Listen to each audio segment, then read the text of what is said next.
Kale tubaniriza nnyo mwenna abali ku UNNTV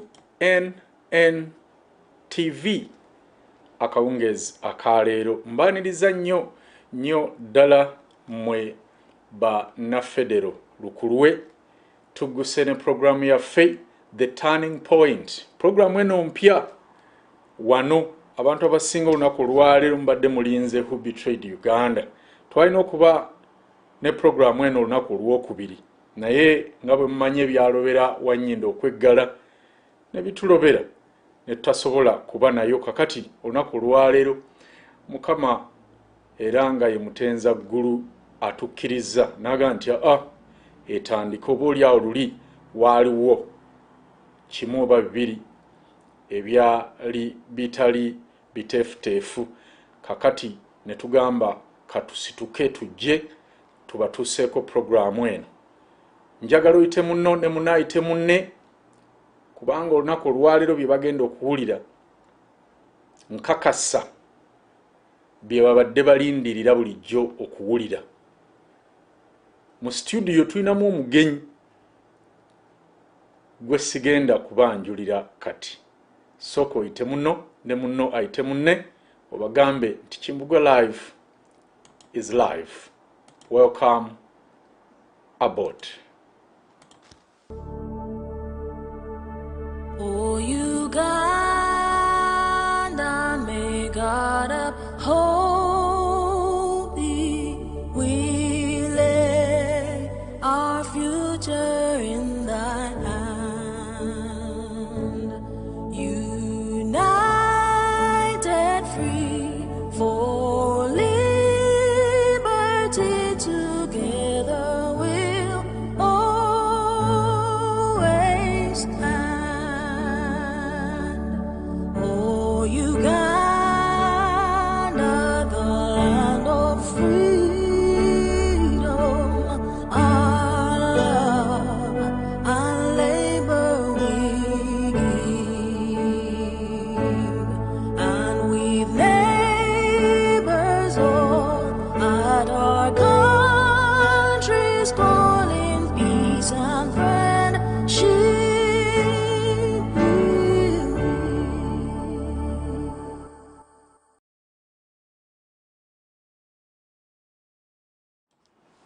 Buterevu njagala okuddamu okubaaniriza nate nga bwe mbagaye nti olunaku olwaleero lukulu kubanga tukyaziza mu studio omugenyi waffe gwe tubadde tutulindirira ebbanga lino lyonna. Abadde nga yeeyo ng'alaba buli ekigenda mu maaso era leero naaga nti ka mbiteekemu ebigere oba mbiteekemu engatto ebigere ŋŋende kubanga gwolekera abato gwe gunyuma. Ate era twakula batugamba nti anatta ennyonyi agenda gye ziriira. Kakati azze gye muli abeeko ensonga z'abagamba. Ani gwe tulina mu studio zaffe olunaku olwaleero nga bw'eri nkola yaffe omulundi ogusookera ddala tubanjulira abantu bano mumanye n'obukulu bwabwe naddala mu nsonga ezekuusa ku butebenkevu bw'eggwanga lyabwe oba ku kununula kw'eggwanga lyabwe oba ku kutebenkeza eggwanga lyabwe. Ne experience ki gye balina na budde ki bwe bamaze mu kino oba obumanyirivu bwabwe.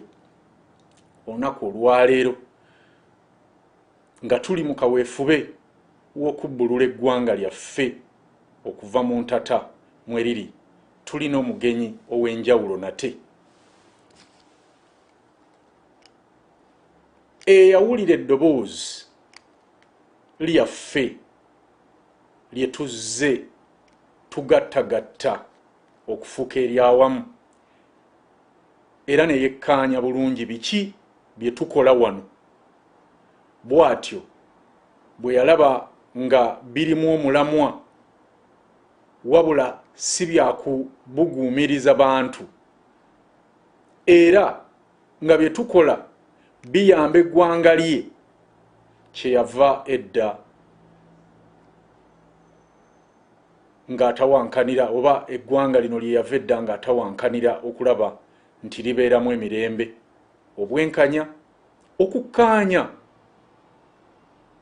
okusonyiwagana obumu n'amazima. Bw'atyo bwe yawulira enjiri yaffe teyalutumira mwana. Tumaze ebbanga nga twogereganya naye era ng'afumba biki by'ayagala okwanjulira eggwanga lyonna okutwalira awamu olunaku olwaleero. Omugenyi waffe ono yazaalibwa ng'ennaku z'omwezi 15 Agusto 1949 era nga mu mwaka guno gwennyini ajja kubeera aweza emyaka 75. Mutuuze w'Entebe B Kitinda Seero Nkumba Ward mu Katabi Town Council esangibwa mu Wakiso District era eno gyawangaalidde emyaka egiwerera ddala. Ayagala nnyo obulimi n'obulunzi era nga bino yabiyiga kuva mu buto bwe. Musajja mukozi nnyo ateebalira ate ow'amazima mu by'ensimbi. Enjogera ye nze abadde ayogerako naye okumala akabanga agamba nti obugagga mazima so nga ate ffe ab'ebuddu tugamba nti obugagga maanyi. Musajja yasomera ddala ebitabo bye okutuuka ku ddaala eryakakensa kiyite profesa mu Lunyanyimbe.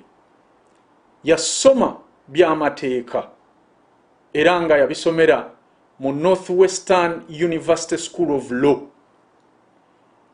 Jajjo tugamba n'endowooza abamanyi university eri mu Amerika. Omusajja munnabyanfuna kiyite businessman era omusuubuzi omututumufu.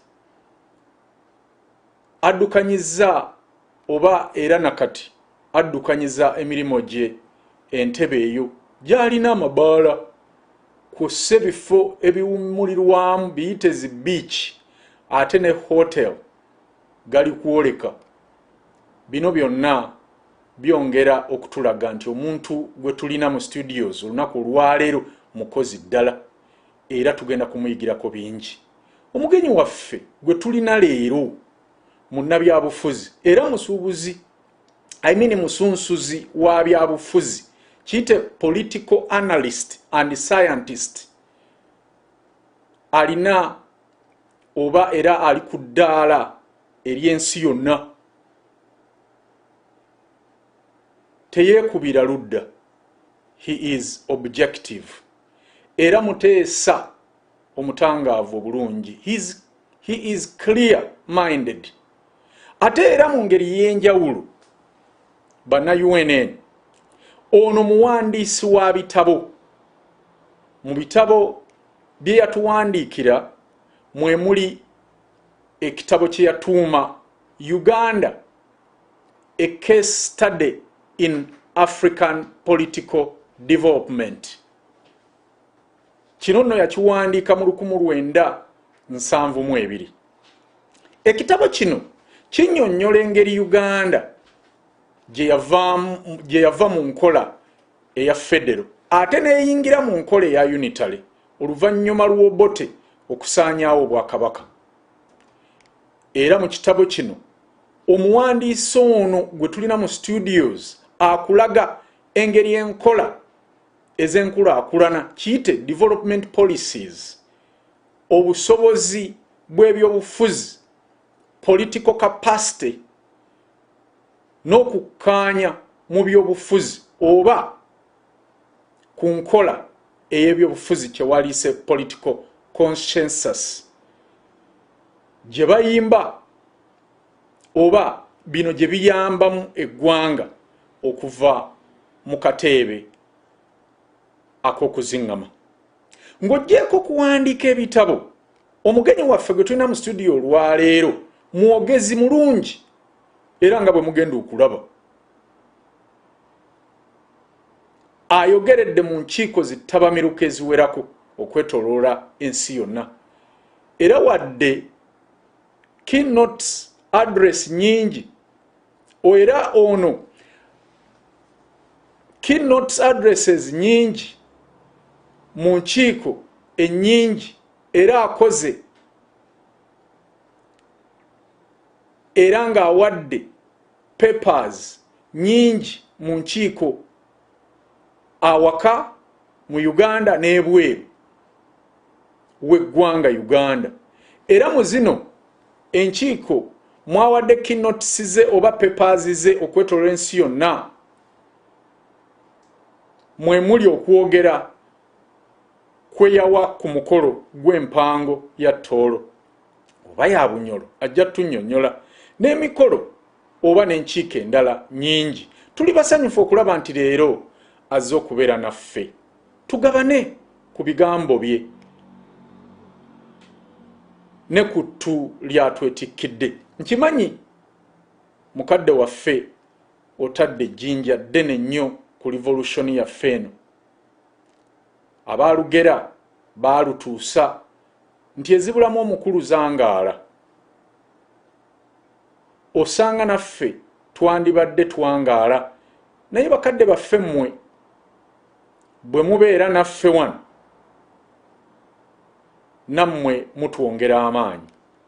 Era ng'Omunigeria bw'agamba nti omukulu kyalaba ng'atudde omutone bw'ayimirira takiraba, naffe tukakasa nti eriiso ly'omukulu awaddugala weewalaba. Tulindiridde okuwulira ebigambo eby'amagezi ate era n'ebyo by'olaba ng'otudde ffe bye tutasobola kulaba ne bwe tuba tulinnya emiti. Waliwo obubaka 7 oba waliwo abavubuka 7 benjagadde okubaleetera ng'ekyokulabirako mmwe abaana abali wano naddala abakyali mu kwemasagga. Olugero luno luyinza okubayamba ku bintu ebigenda mu maaso wano ku UNN. Waliwo abavubuka 7 abaali baagala okujja ejjinja eriweza ekkiro empitirivu ennyo. Ejjinja lino lyali mu kifo ekimu nga baagala balizze mu kifo ekirala. Baateesa mu magezi gaabwe nti balisibemu emiguwa balisike baliwalule kubanga baali tebalina ngeri ki yakuliyiringisa. Era baleeta emiguwa ne batandika okulisika. Bwe baali balisika ne wajjawo omusajja omukadde n'abasekerera ng'alaba bamala maanyi ga bwereere. Naye bwe yamala okubasekerera n'abasaba abawa amagezi amangu. Ne bamugamba muzeeyi tolina kyotugamba kubanga ekisooka okaddiye nnyo era oli mukadde, kiki kyogenda okugamba ffe abavubuka? Tuviire tolina kyotugamba. Oyo n'abaviira. Naye wajja omusajja omukadde omulala era bwe yalaba nga bategana n'abagamba nti kambawe ku magezi kubanga obukadde magezi. Ne bamugamba nti gwe omukadde ogenda tugamba ki? Tolina kyotugamba. Musajja wattu teyali mubi naye n'agenda aleeta enduli z'emiti nnya n'abagamba abantu bano oba abavubuka bano wadde bamugoba naye yalaba nga kye bakola oba kye bagezaako okutuukiriza tebasobola kukituukiriza. Wadde bamugoba ne bamugamba nti talina kyabagamba, ye kye yakola yadda bbali oba yakyama bbali ng'afunayo enduli z'emiti nnya ng'abagamba nti baddire ejjinja balirinnyise ku nduli emu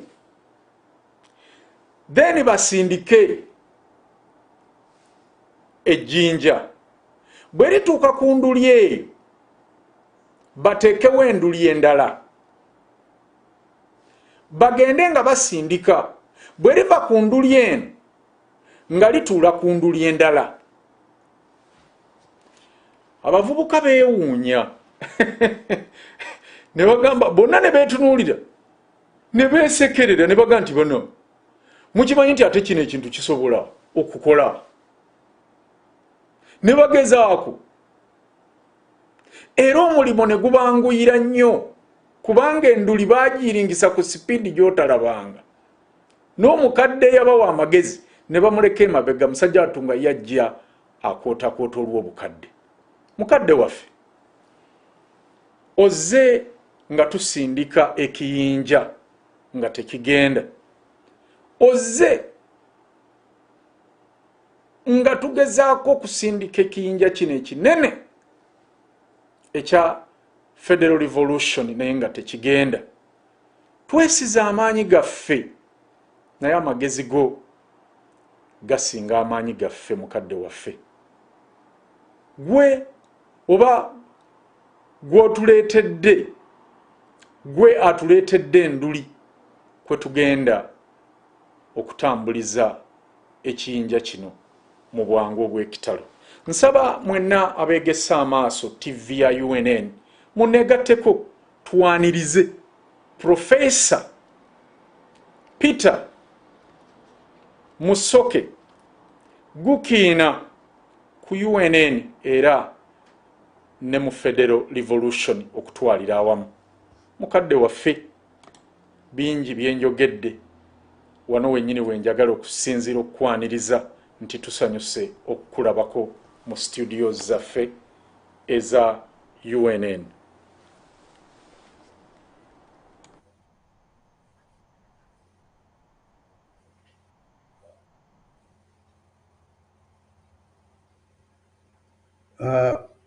Sebo omulangira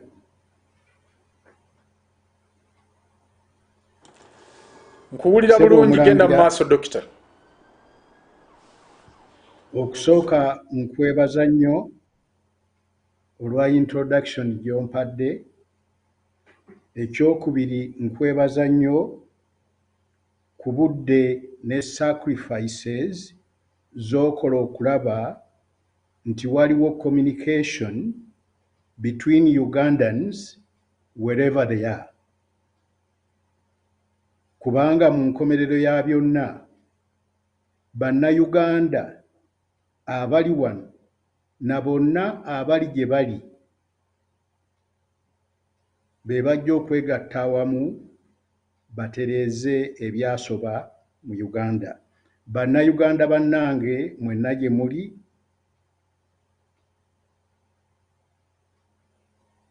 mbeebaza okuba nti mufaayo okuwuliziganya, mbeebaza okuba nti muli ku puroguraamu eno muwulire point of view gye ndeeta gye muli. Mbeebaza nnyo okuba nti mukoze buli kimu ne muba nti muli balamu ate nga mwerabirira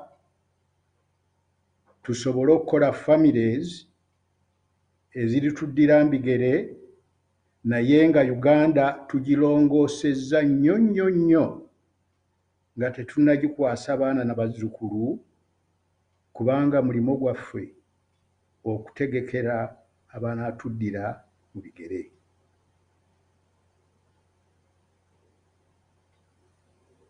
Mbalamusizza nnyo. Weewaawo mukadde waffe twesiimye nnyo naffe okulaba. Kakati nga tetunnatandika puroguraamu yaffe nga bw'eri nkola yaffe, nasabiddwa omugenyi yennyini ali mu studio nti nkube oluyimba okuva mu state ya Bunyoro. Ndowooza bwe tunaavaayo ajja tunyonyola lwaki lwe luyimba lwe yasazeewo olunaku olwaleero. Bwe tuvaayo tugenda kubanjulira puroguraamu yaffe mu ngeri gye yaŋŋambye okugitandikamu.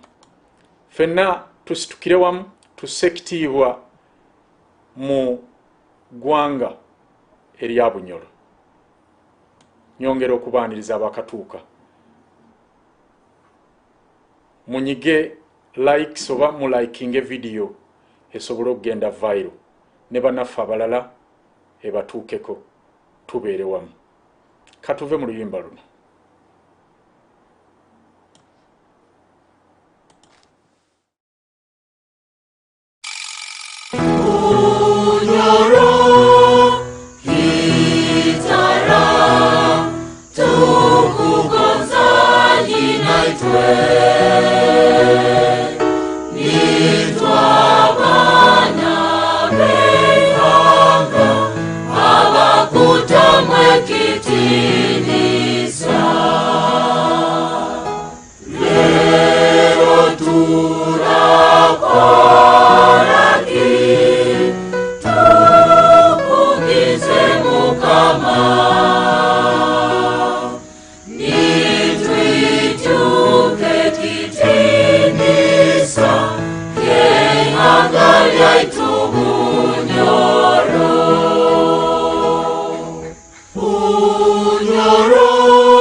Kale tuba kulisizaayo nnyo mu luyimba lwa Bunyoro. Bannaffe abava mu Bunyoro kansubire nti terubayisiza bubi.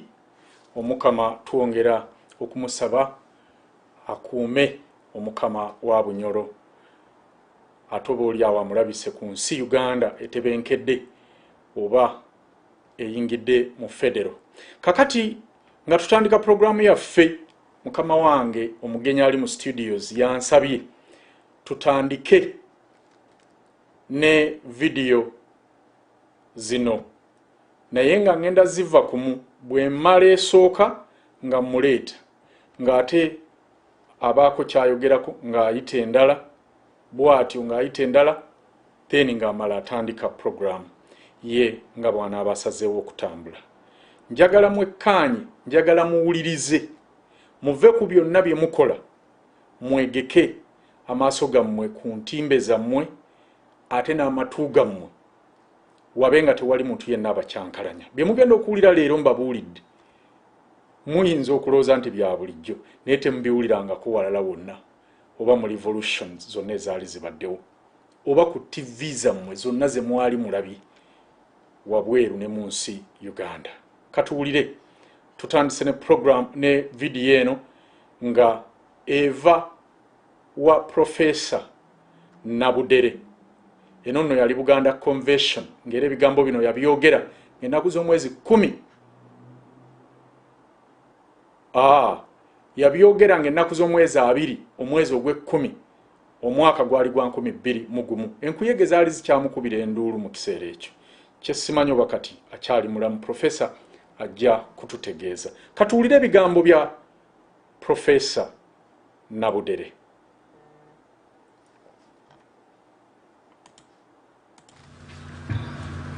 Mu Uganda kyetuyita citizenship oba obutuuze tebuliiwo. Citizenship is an elusive concept. It is elusive. Lwaki? Kubanga rights z'abantu teziri respected. Kale bw'obeera mu nsi nga rights z'abantu okutambula ogenda okukola omulimu ne bakukuba walk to work ne bakukuba so si mulundi gumu naye mirundi mingi okutuusa ne 2-3 days ago Besigye tayinza kukkirizibwa kuva mu nyumba ye n'ogenda mu his garden behind the house kubanga poliisi bamusibidde mu nyumba ate nga tebawateeka libakolerako okumusibira mu nyumba. Kale kiraga nti citizenship tekiriyo. Okweyita omunnauganda oba omala kiseera kyo ndi muganda oba ndi mugisu oba ndi mukyole tekiriwo. Nolwekyo obukulembeze bwa Uganda bulemeddwa okuleetawo citizenship oba okufiiringa ng'omunnauganda tekiriwo. Tulinga nsolo so si citizens.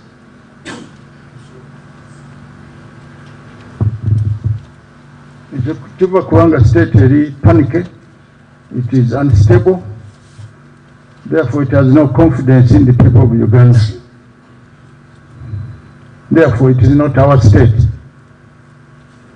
Tufugibwa na gavumenti nankuba twakuba obululu naye si gavumenti yange siyinza kugikkiriza. Malaga ga obeyinga laws kubanga nteekwa ku obeyinga naye nga muli munda sirowooza sifiiringa nti I must. Nze nga Nabudere nalowooza nti Uganda ejja okubeeramu ejja kubeera Uganda where we have feelings for each other. That it will be a Uganda where we love each other. To be a Uganda where nobody can suffer when other citizens are enjoying themselves. So for me as Nabudere, I feel that this Uganda we have had for 50 years is not the Uganda that I thought we should have. That it is a bad Uganda where leadership does not respect the citizens, where leadership just steals money of the poor, takes food from the mouths of the dying children and puts the food in their own mouths. That this is Uganda we do not want.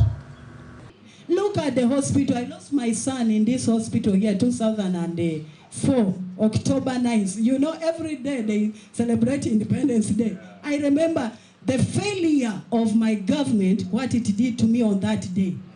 I lost my son because they had one little cylinder in a children's ward, and when they needed that cylinder, they had to take it to operate on somebody who had had an accident, and they removed it from my child. And the child died. Of course, he had to die. Now, how do you want me to celebrate? Is this the kind of celebration you want me to be celebrating?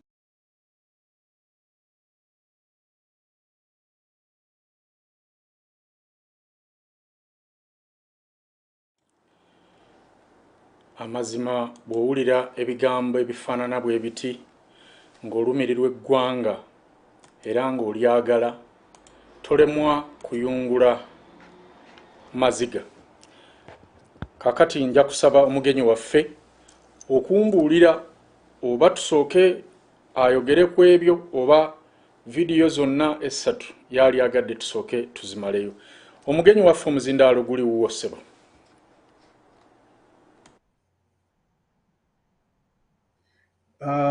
Bannayuganda bannange, okusooka Professor Kaawa mukyala munyolo, omunyolo ddala, omunyolo. Bwe nasabye puroguramu etandike n'oluyimba lw'ebunyolo, nayagadde bannayuganda tutandike okukitegeera nti tuli omuntu omu. Abanyolo mbayita kkojjange, nankubadde maama wange Maria Nambi, mukyala wa Mpologoma era muganda wawu. Naye Abanyolo mbayita kkojjange olw'ensonga nti bajjajjaffe olw'ensonga ennungi ennyo baagendanga e Bunyolo ne banyagayo abakyala, si kubatunda mbuddu, naye abakyala ab'okufuuka bamaama baffe mu Buganda. Emirembe n'emirembe okuba n'omukyala omunyolo mu Buganda kyabanga kya kitiibwa. Olw'okuba nti waaliwo customs ez'okuwasa abakyala basukka omu, buli muntu yenna eyali yeesobola yayagalanga okuba yabanga n'omukyala Omuganda, naye n'afuna omukyala ow'okubiri oba okuva e Bunyolo,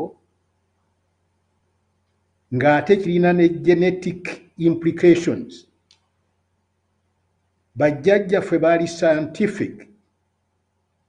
N'olwekyo mbasaba bannayuganda mwenna, taata wange wa Nakinsige naye muganda wawu, naye nze Uganda gye ntunuulira buli lunaku nti Abanyolo bakkojjange, ate ng'Omuganda nze omwana omujjwa kinkakatako okukola ku bizibu by'e Bunyolo,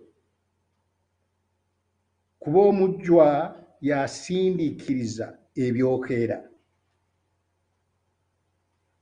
Bannayuganda njagala okubasaba muve mu bokisi nti nze ndi Muganda kye kyokka, oli Muganda yes, naye ate oli n'ebirala bingi. Kankuwa ekyokulabirako, muwala wange munnamateeka, an advocate of the High Court of Uganda, muwala wange member wa FIDA, which is a law association of women in Uganda. At the same time, muwala wange is a full member of the Ugandan Law Society. Kubeera bwe tobeera member wa Uganda Law Society, tobeera an advocate of the High Court. In addition to that, bawala bange abalala abazaalibwa mikwano gyange nga basiraamu, ate nabo ba member mu kibiina ky'abasiraamu bannamateeka. Ensi bw'etyo bw'etambula. Kweggamba nga Buganda bw'ogamba nti tulina ebika ebisukka mu 5, naye ebika ebyo ebisukka mu 5 tube nga tukuba emipiira gy'empaka n'ebirala, bwe gutuuka okulwanirira obwakabaka bwa Buganda tubeera omuntu omu. Bannayuganda kye tulina okukola okuggya Uganda mu bizibu by'erimu, ng'era bwe mujja okwongera obbiraba, tuteekwa buteekwa okwetwala nti oba klaani yange ndi Muganda, naye Omukaramojja muganda wange, era Omukaramojja mbe nga nvuganya naye mu mpiira gy'ebika, naye ku nsonga ezikwata ku ky'okutereeza Uganda, Omukaramojja nange n'Omukiga tulina kusisinkana mu lubiri lwaffe olwa Uganda, tugambe nti eno Uganda ye nnyaffe, tesobola kubeera abused, misused, ffe abaana baayo ne tutabaako kyamaanyi kye tukola okulaba nti nnyaffe Uganda tugitaakiriza. Ssebo kati nkusaba ogendeko okubiri.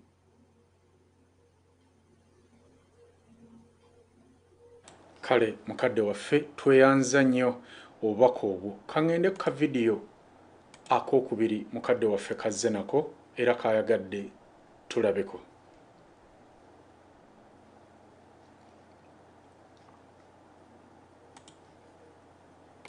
I was inside there. We are more frightened than you people who are outside. When we are in NRM and in that army. I spent 5 years in that army. I could never eat in a hotel. I could never attend a function and take a soda because I feared poison. MPs don't eat in their canteen. No. People don't drink water even when they go to these big men's functions. Everybody carries his small water in his jacket. This is the country we are living in. Ask your ministers when they are called for state, for cabinet meeting. And you come and you tell us everything is okay. It is okay. It is okay when a member of the high command, when we are going to meet everybody, packs a chapati in the pocket. Sumbusa. It means there is a serious problem in the country. It means there is a serious problem, which we need to resolve. But people do not understand that. They think if the people, we who are inside the army, inside cabinet, inside the parliament, cannot trust each other, you cannot serve me tea and I take it. Forget about other things. Then how can you build a country now?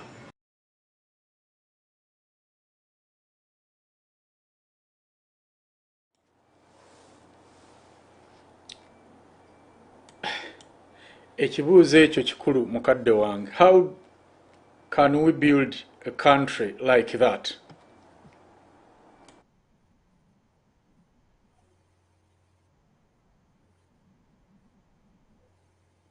Kaakati omuteesiteesi omulangira Kimbugwe nkusaba obateereko ka vidiyo akaddako nga sinnaba ku commentinga.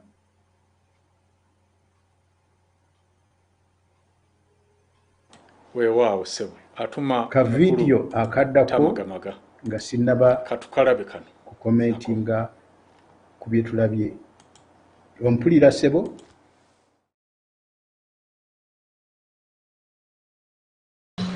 The Muslim leader and again the chairperson of Bunyoro Interreligious Council.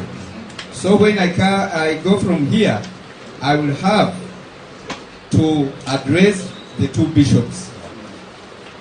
So what I'm saying is, the Lord said, even a journey of 1,000 miles starts with a single step. So this is our first single step. So let us start from here. Let us start from here. And lastly,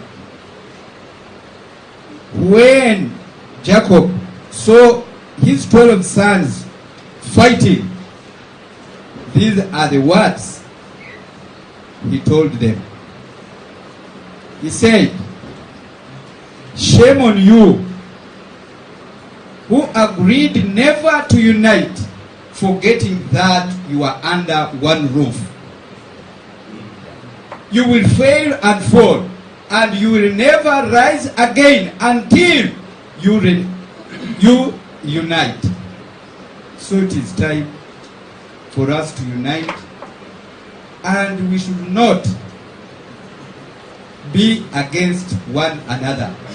And lastly, he said to them, the more you work together, the better, because you are all fishing in the same waters. Stop fighting, reconcile, and be tolerant to one another. It is where we are going. We have to stop all the fightings, be tolerant to one another, then we shall move forward. Lastly, he said, could you continue fighting, you will contaminate the waters with your blood. And when you become thirsty, you will have nothing to drink and you will die. And that will be total loss. We don't want to die. We should not fight. So that is that.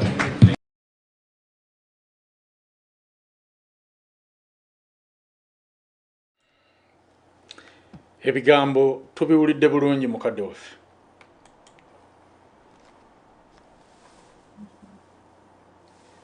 Kaakati bannayuganda bannange,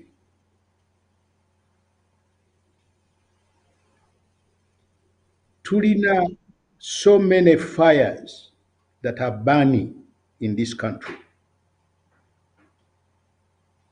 Bwe tutaazuula a solution to put out the fires that are burning, call them political fires.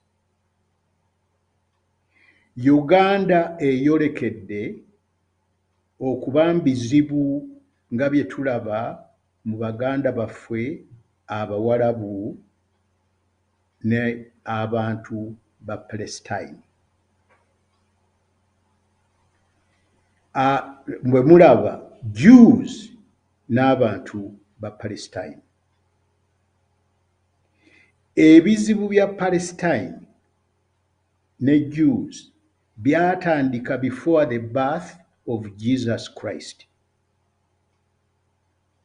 Mu butuufu simanyi byatandika ddi, naye nze ntandika obitegeera nga ndaba story ya Goliath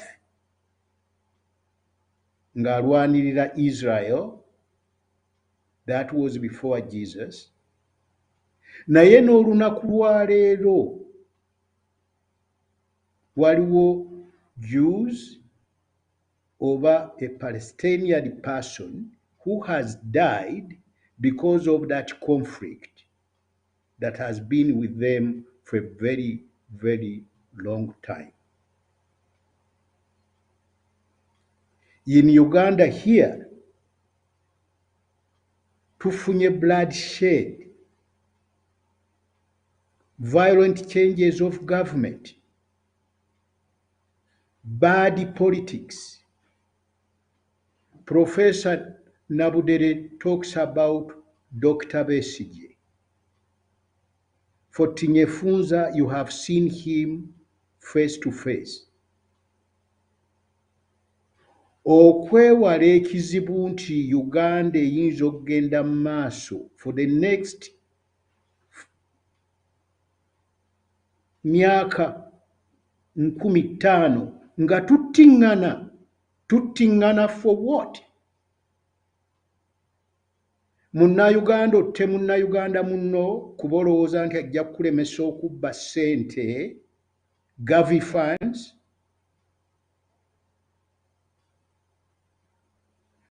Okutta munnayuganda yuno kuba onoonya political office eneekuwa omukisa to loot the resources of Uganda. Nze saagala kulightinga fires. Njagala twegatte wamu tutandike okuzikisa omuliro ogwo ogujja okutookya bannayuganda for the next thousands of years. That is the purpose of my coming to you. Nti twegatte tugambe enough is enough. Ate njagala mukitegeere, the biggest problem of Uganda is not talking about Yoweri Kaguta Museveni. Bannayuganda bwe baatuula Moshi n'abaweereza documents ze nayita Gukina documents zaatwalibwa omugenzi former President Godfrey Binaisa. Ne making sure nze nasigala mu Chicago gye nalina office yange. Binaisa n'agenda Moshi, baatuuka n'omusibira ebweru nga tebaagala kuwuliriza ideas za kutereeza Uganda. Abaali focused on becoming the next president of Uganda nga bakolerera ekyo, becoming a president at any cost, nga balina abakolagana nabo abanoonya ekintu kimu, ntambulira ku mugongo gwani nsobole okufuuka minisita nzibe Uganda. kati bwe njogera ku bintu bino byonna mbirinako evidence. Bw'abanga wava mu lukiiko lwa Moshi n'ojja ne Professor Lule nga Idi Amin amaze okubeera overthrown, n'ogenda mu Bank of Uganda n'olimba omuntu abadde talina mulimu e London ne weefuula professor olw'okuba nti waliwo omuvuyo of a failed state, n'ogenda mu Bank of Uganda n'ogamba nze mbadde medical doctor mu ddwaliro egindi e Bungereza, kaakati nze njagala nnyo bannayuganda, njagala kudda munnayuganda nzijanjabe, naye nga mu butuufu tewasomako na kusukka senior 6. Records mu Bank of Uganda gye ziri. Tibakuwa ssente ng'ogamba nti wali oguze ennyumba, bakubanja ssente bwe ziti, olina abaana e Bungereza, kati gavumenti ya Uganda ekuwa ssente $, mwazijja mu Bank of Uganda. The records are there. So, nabagambe Moshi, focus. Our biggest problem is not to overthrow Idi Amin, because Idi Amin was for all practical purposes gone. Tanzania was coming in to get him. Naye ne muva mu kuteeseza eggwanga ne mudda mu kunoonya political positions in government, not for purposes that you want to serve the people of Uganda, not for the purposes that you want to work for the common good of Uganda, but you see this failed state as an opportunity for you to abuse Ugandans, to loot the resources of Uganda and so forth. So ladies and gentlemen, mbategeeza, your biggest problem is not Idi Amin. Your biggest problem was not Milton Obote. Our biggest problem today is not Yoweri Kaguta Museveni. Our problems, we are the problems, because we are the enablers of the bad rulers to stay in power, because we are extracting resources by virtue of having a failed state. So, bannayuganda bannange njagala mbategeeze, Moshi nabagamba bye tulina okukola mu Uganda. 1, Amini bw'agenda, tetujja kukkiriza muntu yenna kuzimba personal army. Naye wano waaliwo abantu abalowooleza in having their own armies in order to become presidents of Uganda, Milton Obote being one of them. Bino ebikoleddwa n'ebikolebwa bye bijja tusigaza mu mesi gye tulimu for the next 5,000 years or more, okujjako nga bannayuganda ffennyini tutekinze responsibilities okugamba nti waliwo ebitajja kubaawo mu Uganda, and we have the power to do so. So our task, 1, how do you reconcile Ugandans? You've seen them. How do I reconcile Museveni with Dr. Besigye, with Tinyefunza, with Mugisha Muntu, with Tumukunde, and the others? Because in order to succeed as Ugandans, we must be united. People work for division because they know that when we are divided, we are weak, and they can afford to do whatever they want. Let me give you an example, and I said I'm not lighting fires. The Sheikh spoke, the Sheikh you saw spoke after my passionate speech for the unity of people of Bunyoro and Buganda. And at that convention, a Munyoro with a degree stood up. He introduced himself and said, For me, I come from Masindi. There is no oil in Masindi. Can you imagine?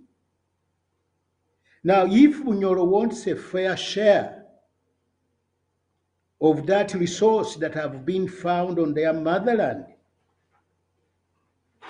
how will you get a fair share as Hoima? Agali awamu ge galume ennyama. Abanyoro should be united. These political administrative units don't make somebody from Hoima a less Munyoro than one coming from Masindi. And on our national level, that's the problem. Don't push the interests of Acholi, push the interests of the people of Uganda. So we have to identify goals. People get united over goals. The people in Ukraine today are united over a common enemy. And it was very unfortunate in our past that people tried to keep themselves in power by creating a common enemy, by saying Buganda is the enemy of the people of Uganda. It was a total lie, but out of selfishness, it was a cheap way for them to get support. We are fighting Buganda. Buganda is not fighting anybody. And the Buganda has been exemplary. For instance, when Obote forced our king, Mutesa II, to go into exile,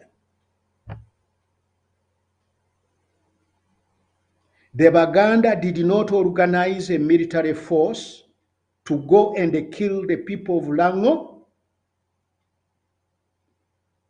because Obote was a Langi. The Langis stayed free in Uganda without anybody harassing them because the Baganda had enough wisdom to know that what Obote did it as a person and not on behalf of his community, the Langi. The Baganda have been exemplary. See what happened after the outfall of Idi Amin. Oito Jok and Obote's government created an entire army of Acholis who crossed over into West Nile. And that's the Ambachi massacres you hear. People to survive had to flee into Zaire and Sudan. And the whole reason of that invasion of West Nile was to punish the people of West Nile because Idi Amin yabajja mugati. Totally absurd.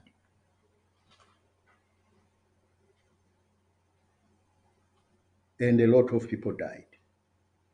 And they had scorched the earth. Even a water fountain was destroyed. So you talk about Uganda being bad today, it has been bad for a long, long time. And it's our responsibility to make things right. Otherwise, we are going to have a situation like we have with the Jews and the people of Palestine. So the task we have, how do you reconcile Ugandans so that they can get united? And how can you facilitate self-determination? You see, these opportunistic politicians looking for positions from which to loot our resources,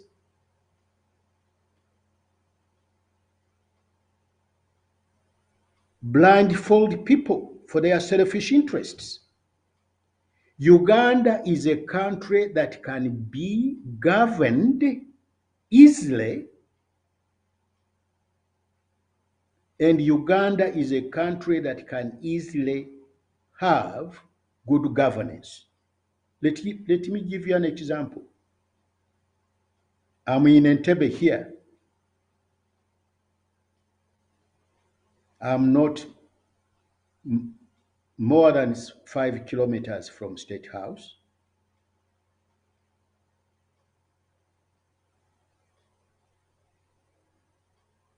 And we have a community of Bagisu in Entebbe. When time comes for Embalu,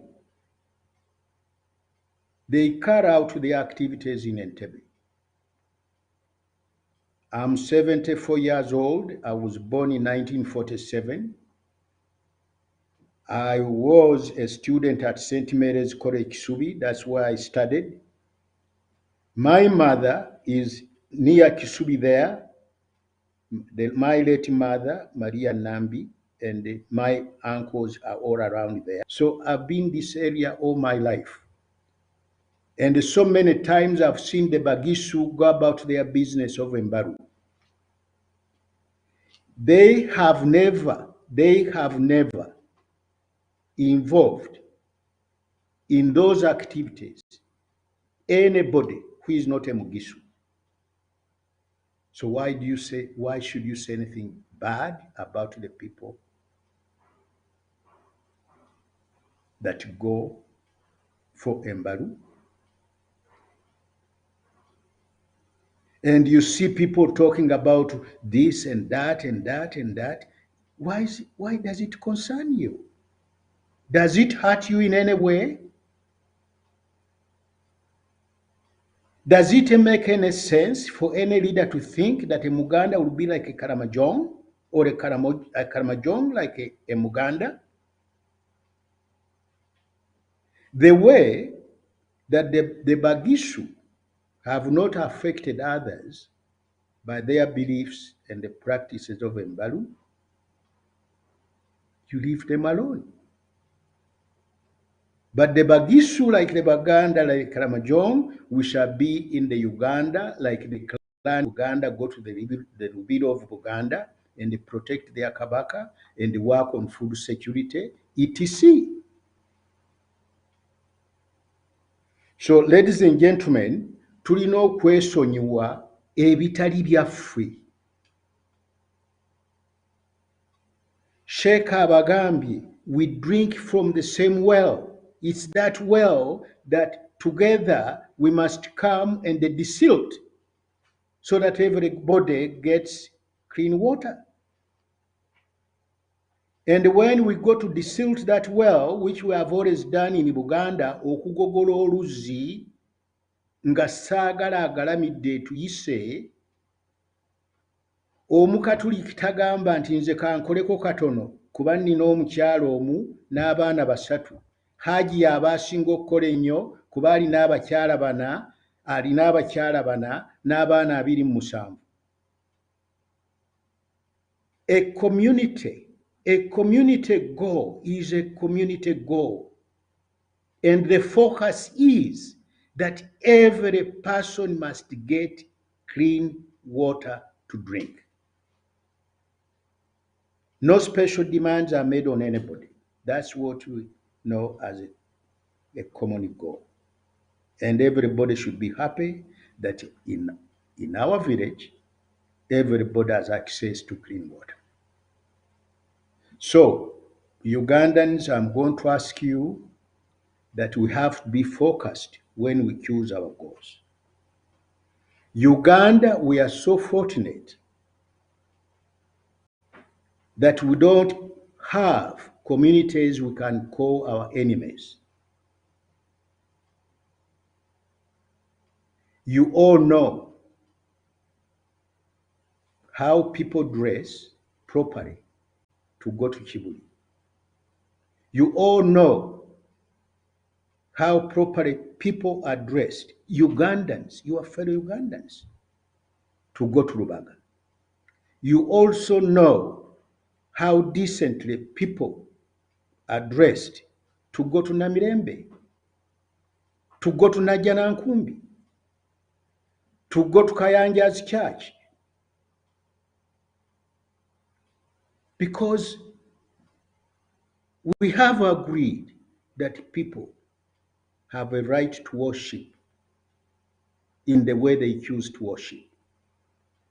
They may be talking to the same God, but they talk to that same God from different places and in different styles. Why do you make it your business? How Mass is said at Rubaga, or how Najjanankumbi does its business? Is the way Najjanankumbi does its spiritual business affecting me, a Catholic or a Muslim? But these are the wars that are a basis of our struggle for political power, for selfish interests, dividing people. Our divide and rule is even worse than what we experienced in the colonial time.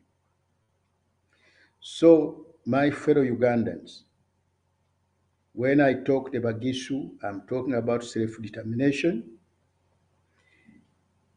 If the Baganda choose to respect their leaders, Ngabe Yalawansi, is that your business? I have a picture of the late Chief Bank of Uganda kneeling down for the King of Toro. Is that a big deal? Why don't you let people live so that you can also live and not be in the situation of the Jews and the Palestinians to be killing one another from day to day, month to month, year to year, and for thousands of years?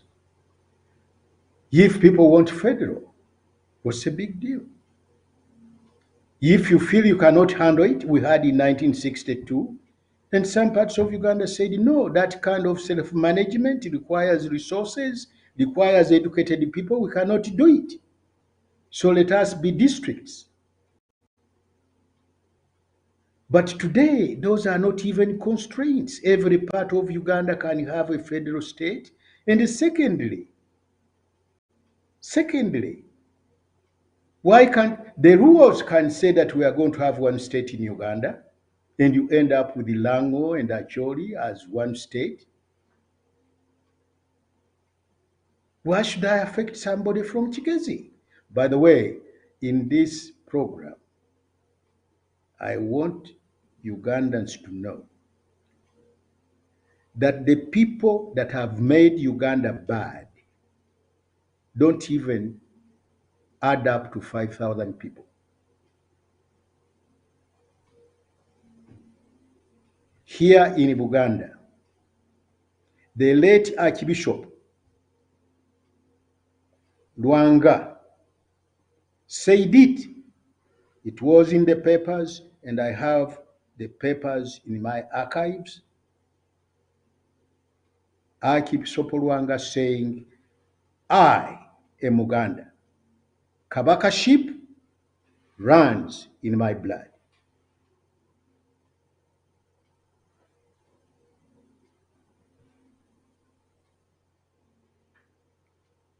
Now the Bachiga.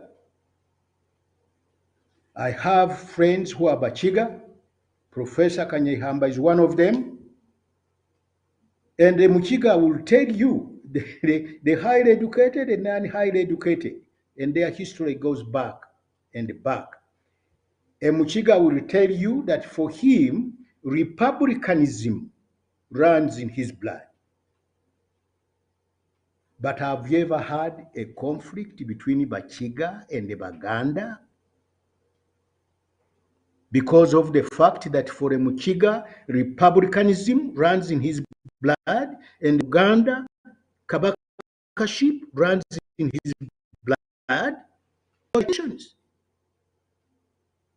But Ugandans are so decent and humane that they will live and let live.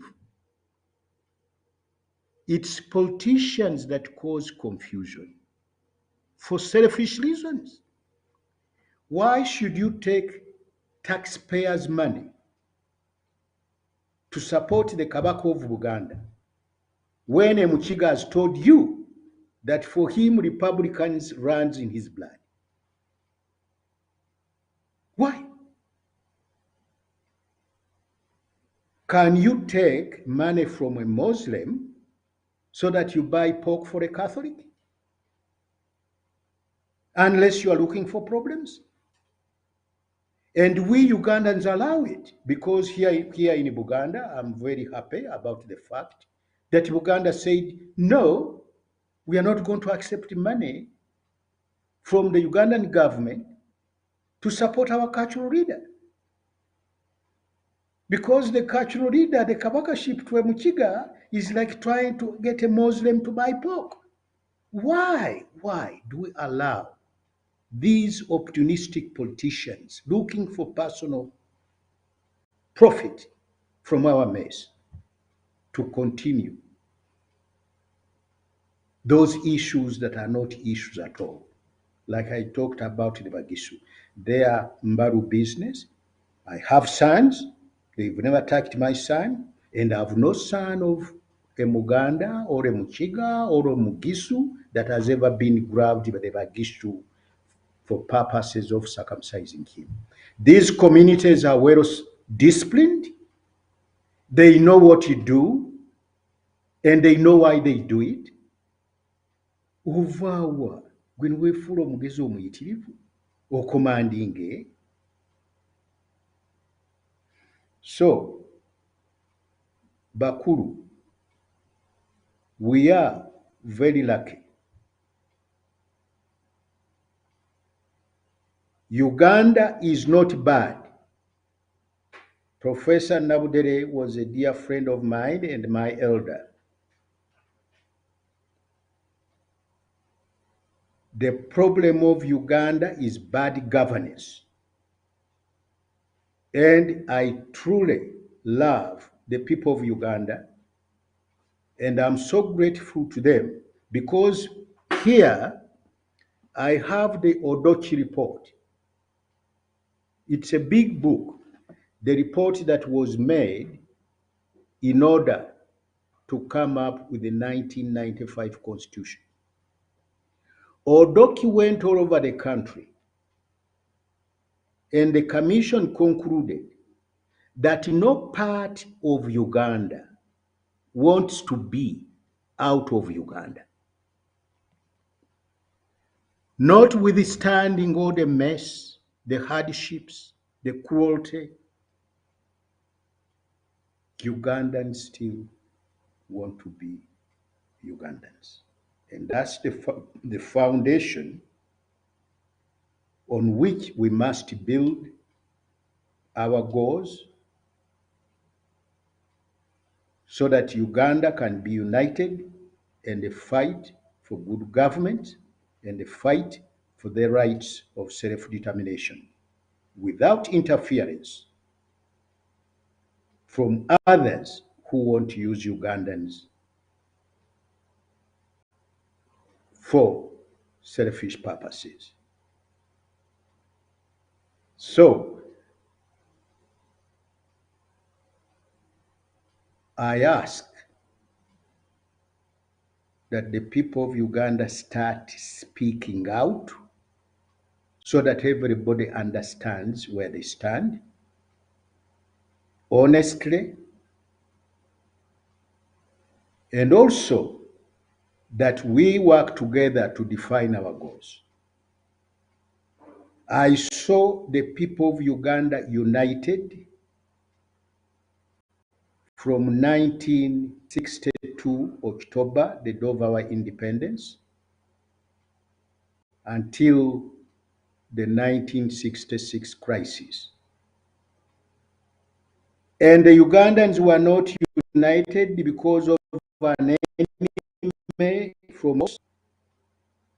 We had one song in Uganda, in every part of Uganda, our enemy as Ugandans is poverty, ignorance, and a disease.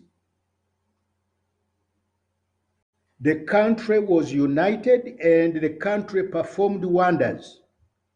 When today UPC talks about the hospitals they built, it was not because UPC was the owner of the idea. The idea was of all people of Uganda, by uniting over the issues of who are our enemies. Ignorance.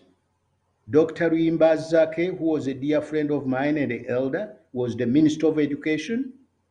And he built most of those secondary schools that were built in that period and of high quality.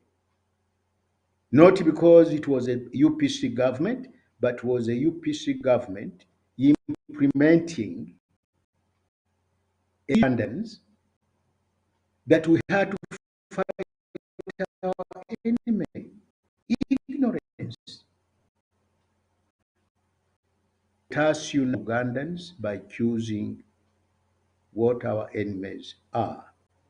Today, most unfortunately, because of bad governance, most of our people are still ignorant, even those with degrees.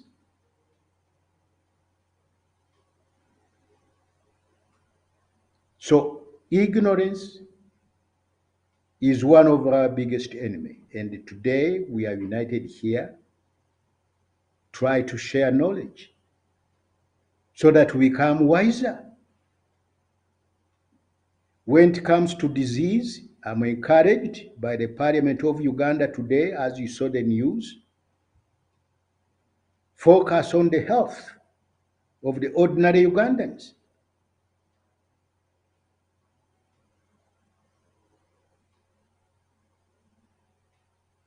Poverty is still our enemy. And those three enemies that we had at the time of our independence, we are adding on more enemies, not defeating a single one. Today, corruption. Somebody steals money donated to Uganda to fight malaria, to go and build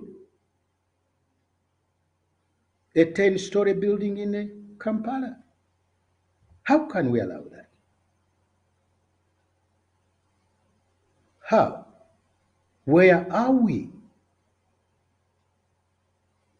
You steal money donated by donors to fight malaria, and many mothers die of malaria before delivering their children, and then children die in their thousands because there is no malaria medication in our clinics and hospitals. But somebody has stolen money to build a rise in Kampala.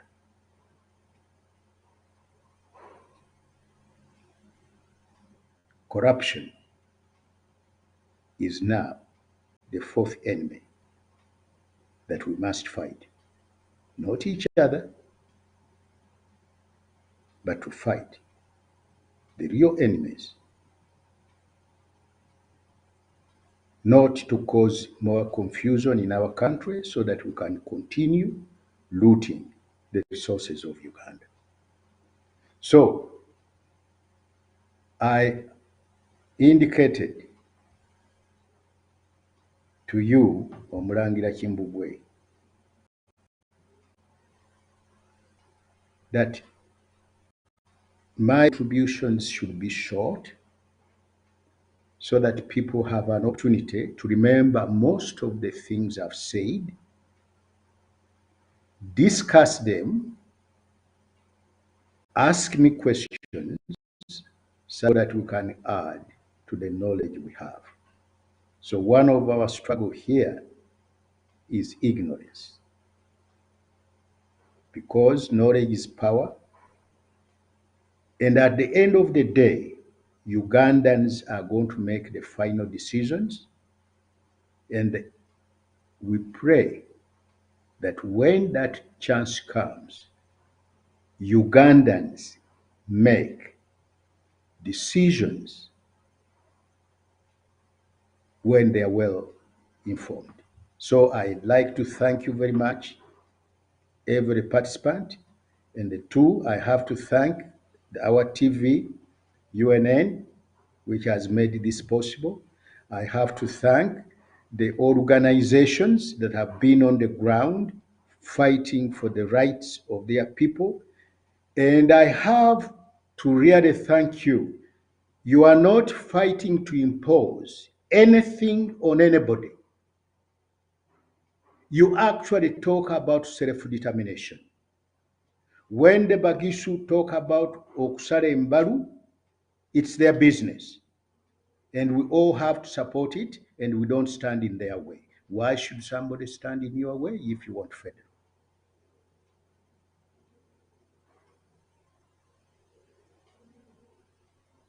Now, those who want to keep us in the gutters so that they can do whatever they want in this country, it's high time. The people are more powerful than those people who think they are powerful. Thank you very much.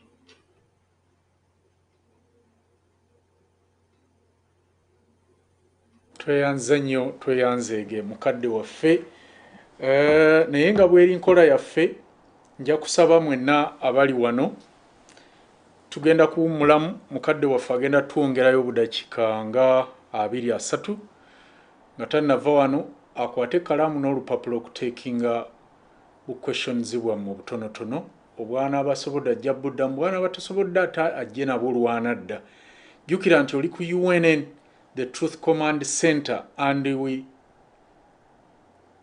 amazima tukyogera lunye wano nti we have no apologies to make byonna bye tuwogera tumala byekenneenya era ne tulaba nti bigwanidde eri amatu g'abakulu n'abato abalaba UNN.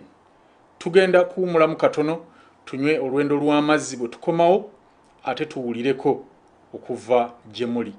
Tova ku UNN tugenda kukomawo mu bwangu ddala.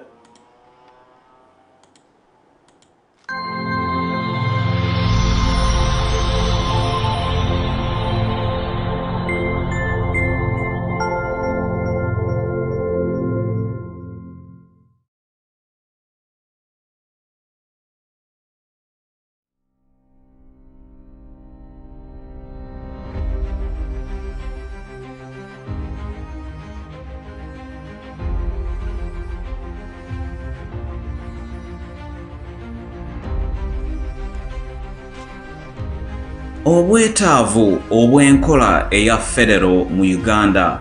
Ekisooka, enkola eya federal eteekawo eddembe n'obutetenkefu mu bitundu eby'eggwanga.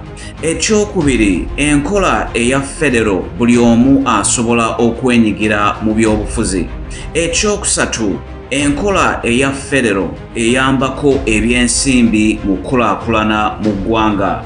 Ekyokuna, enkola eya federal essaawo emitendera mu gavumenti amateeka gasobole okuteekebwa mu nkola. Ekyokutaano, enkola eya federal essaawo okuteesaganya n'okwanjula ebirowoozo. Ekyomukaaga, enkola eya federal eyambako okutaayiza effugabbi eri bannansi. Ekyomusanvu, enkola eya federal eteekawo okwegatta awatali kukakaatika madiini ennono oba ebyobulamu. Weewandiise ku lukiiko olwa UFCC ku www.ufcc.uk.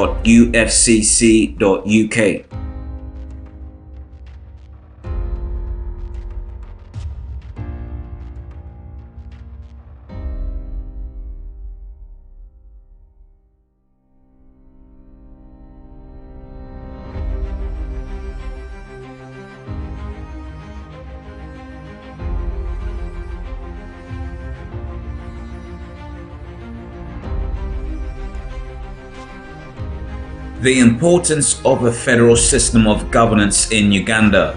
1. Federalism restores peace and regional stability. 2. Federalism promotes political participation. 3. Federalism encourages economic development across the country. 4. Federalism provides multiple levels of government action. 5. Federalism accommodates a diversity of opinions. 6. Federalism protects against tyranny of the majority. 7. Federalism promotes unity without imposing uniformity. Register today and join the UFCC Assembly by visiting www.ufcc.uk.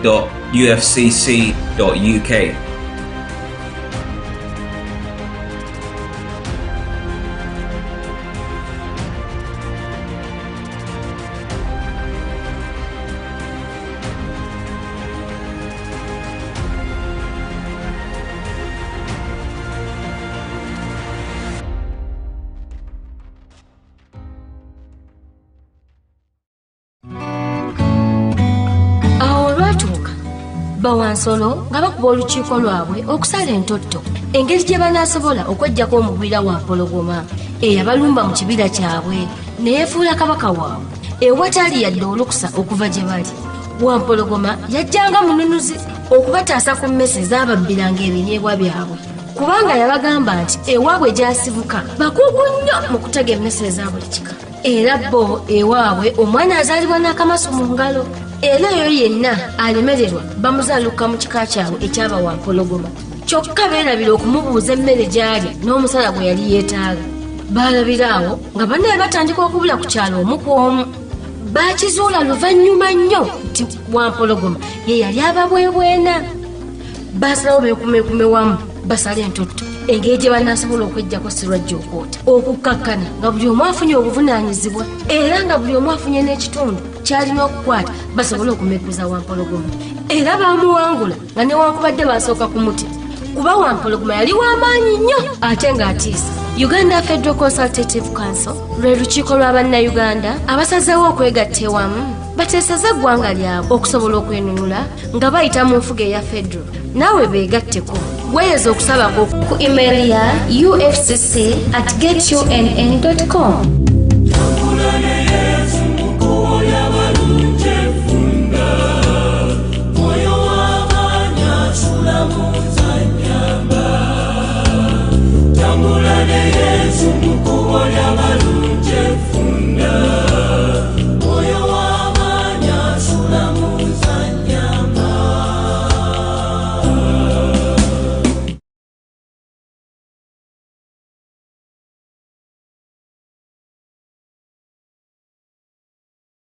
The revolution is on. NUNN, Umbrella News Network. Hey, yeah. This is UNN, Umbrella News Network. Hey, yeah. White House Music. Chimbukwe live. Yatueleza na live. Tumuulila pe live. Tumubela ko pe live. Suna nange mbako live. Kuchimbukwe live. Antiampa vibe. Njagala kubuusa kw'abadde takimanyi. Chimbukwe live ye mumanyi mubamanyi. Yatubuusa gye tubadde tetumanyi. Alina bwino mungi ku UNN. Ebyobuwangwa ebyobufuzi ebyobulamu. Sako ne business agatamu. Ye Chimbukwe live ye best of the best. Best of the best and better than the rest.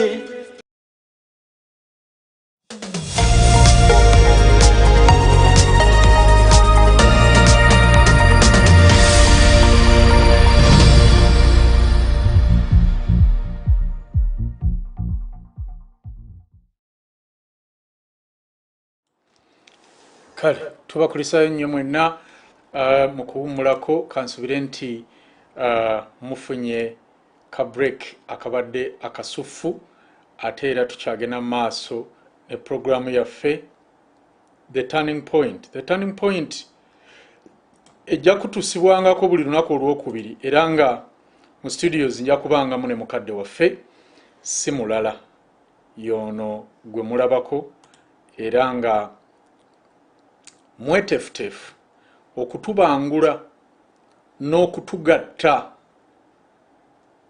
era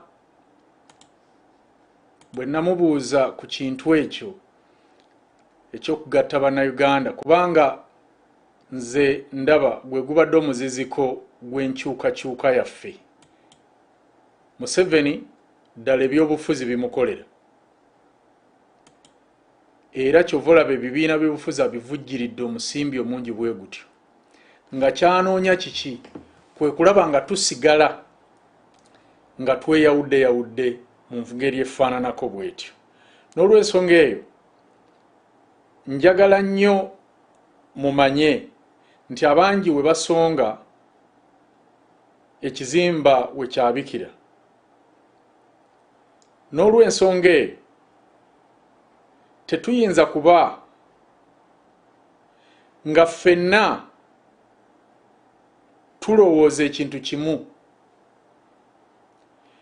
Kimbugwe agamba ababyobufuzi bakyamu. Mukadde waffe kintu wazze wano agamba bannabyabufuzi bakyamu. Tulina obbavaako bwe tuba bakutereeza Uganda. Profesa Gukiina y'omu naye azze nti ebyobufuzi bibi era bannabyabufuzi bantu abeerowoozaako bokka.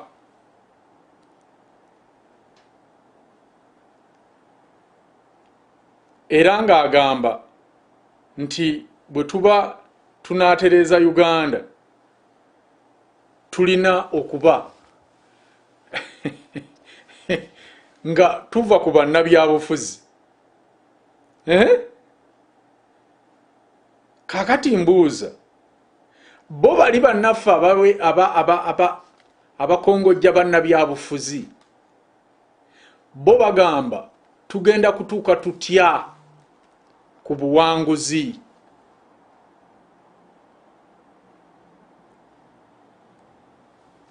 Kubanga ffe obuwanguzi bwe tunoonya tubumanyi era tulabye nawa nangeri ki gye tuyinza obufuna era batulaga era tuzze tubalaga kwe kuteekawo ambuleera byonna kye mbadde nga njogerako nti 71 Uganda lwe yakoma okwegatta awamu mu 62 mu Lancaster. Kaakati ku ssaawa eno tutaddewo UFCC tuddemu omulundi ogusookedde eddala okumala emyaka kumpi 60 kati okwegatta awamu tukkaanye ku bwe twagala eggwanga lyaffe okukulemberwamu. Ngeri ki gye twagala eggwanga lyaffe likulemberwemu bwe tumala bwe tutyo kikkaanyaako be kaakati tulumbe ani agenda otulemesa okufuna ekyo kye twetaaga. Profesa waali wano era ekintu ekyo njagala naye abeeko kyakyogerako. Profesa, abantu beeraliikirivu nnyo bwe tuwogera wano ku federo batugamba oba batuddamu ekibuuzo kimu ti kakati mmwe federo gye mugamba ani agenda okugibawa? Lwaki tetusooka ne tujjawo ono Museveni then ne twewa federo? Kakati nze ntera nnyo babuuza nti bw'oba ogenda okuzimba enju osooka kuba pulaani oba osooka kuzimba n'okuba pulaani? Sebo njagala abantu obanyambireko. Federo ya Uganda oba the Ugandan Federo ani alina okugissa mu Uganda? Kaakati nasomera mu America bachelor's degrees ne law degrees ate bwe namala nenkola amateeka mu Chicago for almost 10 years. So I was away for a long time. Bwe nakomawo ekyanneewuunyisa kuba nava mu Uganda nga simanyi mukazi alya nkoko era ne mama wange nga talya nkoko. Naye ate by the way ekyabakyala obutalya nkoko kyaliwo mu bitundu bya Uganda ebirala bingi.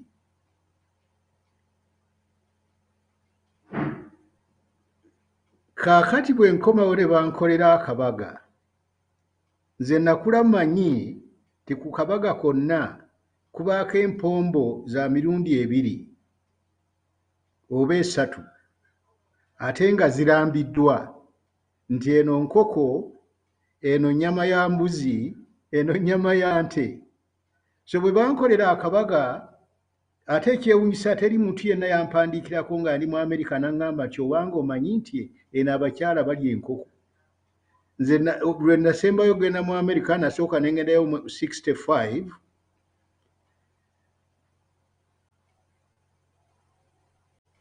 Kaakati ku kabaga kano akanyaniriza mu 83 ngenda okulaba nga empombo zonna zifaanagana. Ne neekanga mwannyinaze omwana omuwala yekka mu luggya lwa taata wange yali mukyala wa Deputy Ssekiboobo e Mukono. Bantu ba lubiri nnyo, bantu ba mikolo. Ate ye my sister nga yagenda Walambya okutegeka emikolo.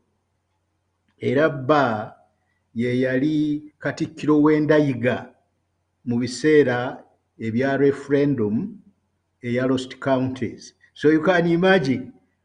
And this lady was really extremely respected within my family and respected by the whole community. Kaakati bwe neekanga nti empombo zifaanagana, nali sinnaba kumwebuuzaako n'asumula mangu oluwombo lwe alaba oba enva baazifumbye bulungi. Naye kye yatandikirako kusikayo kifi kya nnyama, yasikayo kiwaawaatiro kya nkoko, nagenda okulaba ng'akirya. Oyinza okuyimagininga shock, omuntu amanyi nti omukyala Omuganda talya nkoko, naye kaakati nagenda okulaba nga empombo zonna za nkoko. Era n'ensirika n'endya enkoko yange baagifumba bulungi nnyo. Naye bwe nafuna omukisa emyaka 2 egiyise, bampitanga omugenyi omukulu mu lukiiko lw'ekika kya Nakinsige Emirembe mu Kyaggwe. Era abantu bajja bayitirivu n'abatali bannakinsige, era ne bagabulira ddala mu ngeri eyeewuunyisa. Naye bwe nafuna omukisa okwogerera abantu abo abayitirivu, nabaga nti bannange, abamu ku mmwano munsinga obukulu, abamu twenkanya emyaka, abamu bavubuka naye basoma ebitabo, basoma amawulire. Njagala munnyambe kuba nina ekizibu. Nina question 2, teryampa answer. Question eyasooka, ani yakulembera ekiwendo abakyala mu Buganda batandika okulya enkoko? Ne mbawa eddakiika nga 3 nga teryawanika mukono. Ne mbaga nti kitegeeza temumanyi? Ne bagamba tetumanyi. Kaakati ne mbaga nti okay. Ekibuuzo kyange ekyokubiri, ani yalwanyisa abakyala ti tebasaanidde kulya nkoko? Era baasirika bonna bekya, abakulu okunsinga, ate nga abantu baali bayitirivu. Ne mbabuuza nti n'ekyo temuliyo gwe mumanyi? Ti ate tuliyo gwe tumanyi. Kaakati changes ez'amaanyi zijja mu ggwanga nga tomanyi na gye zivudde.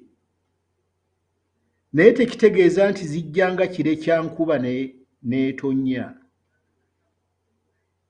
We twogerera ku ssaawa eno, nze kinneewunyisa abantu abaali anti-federal ennyo.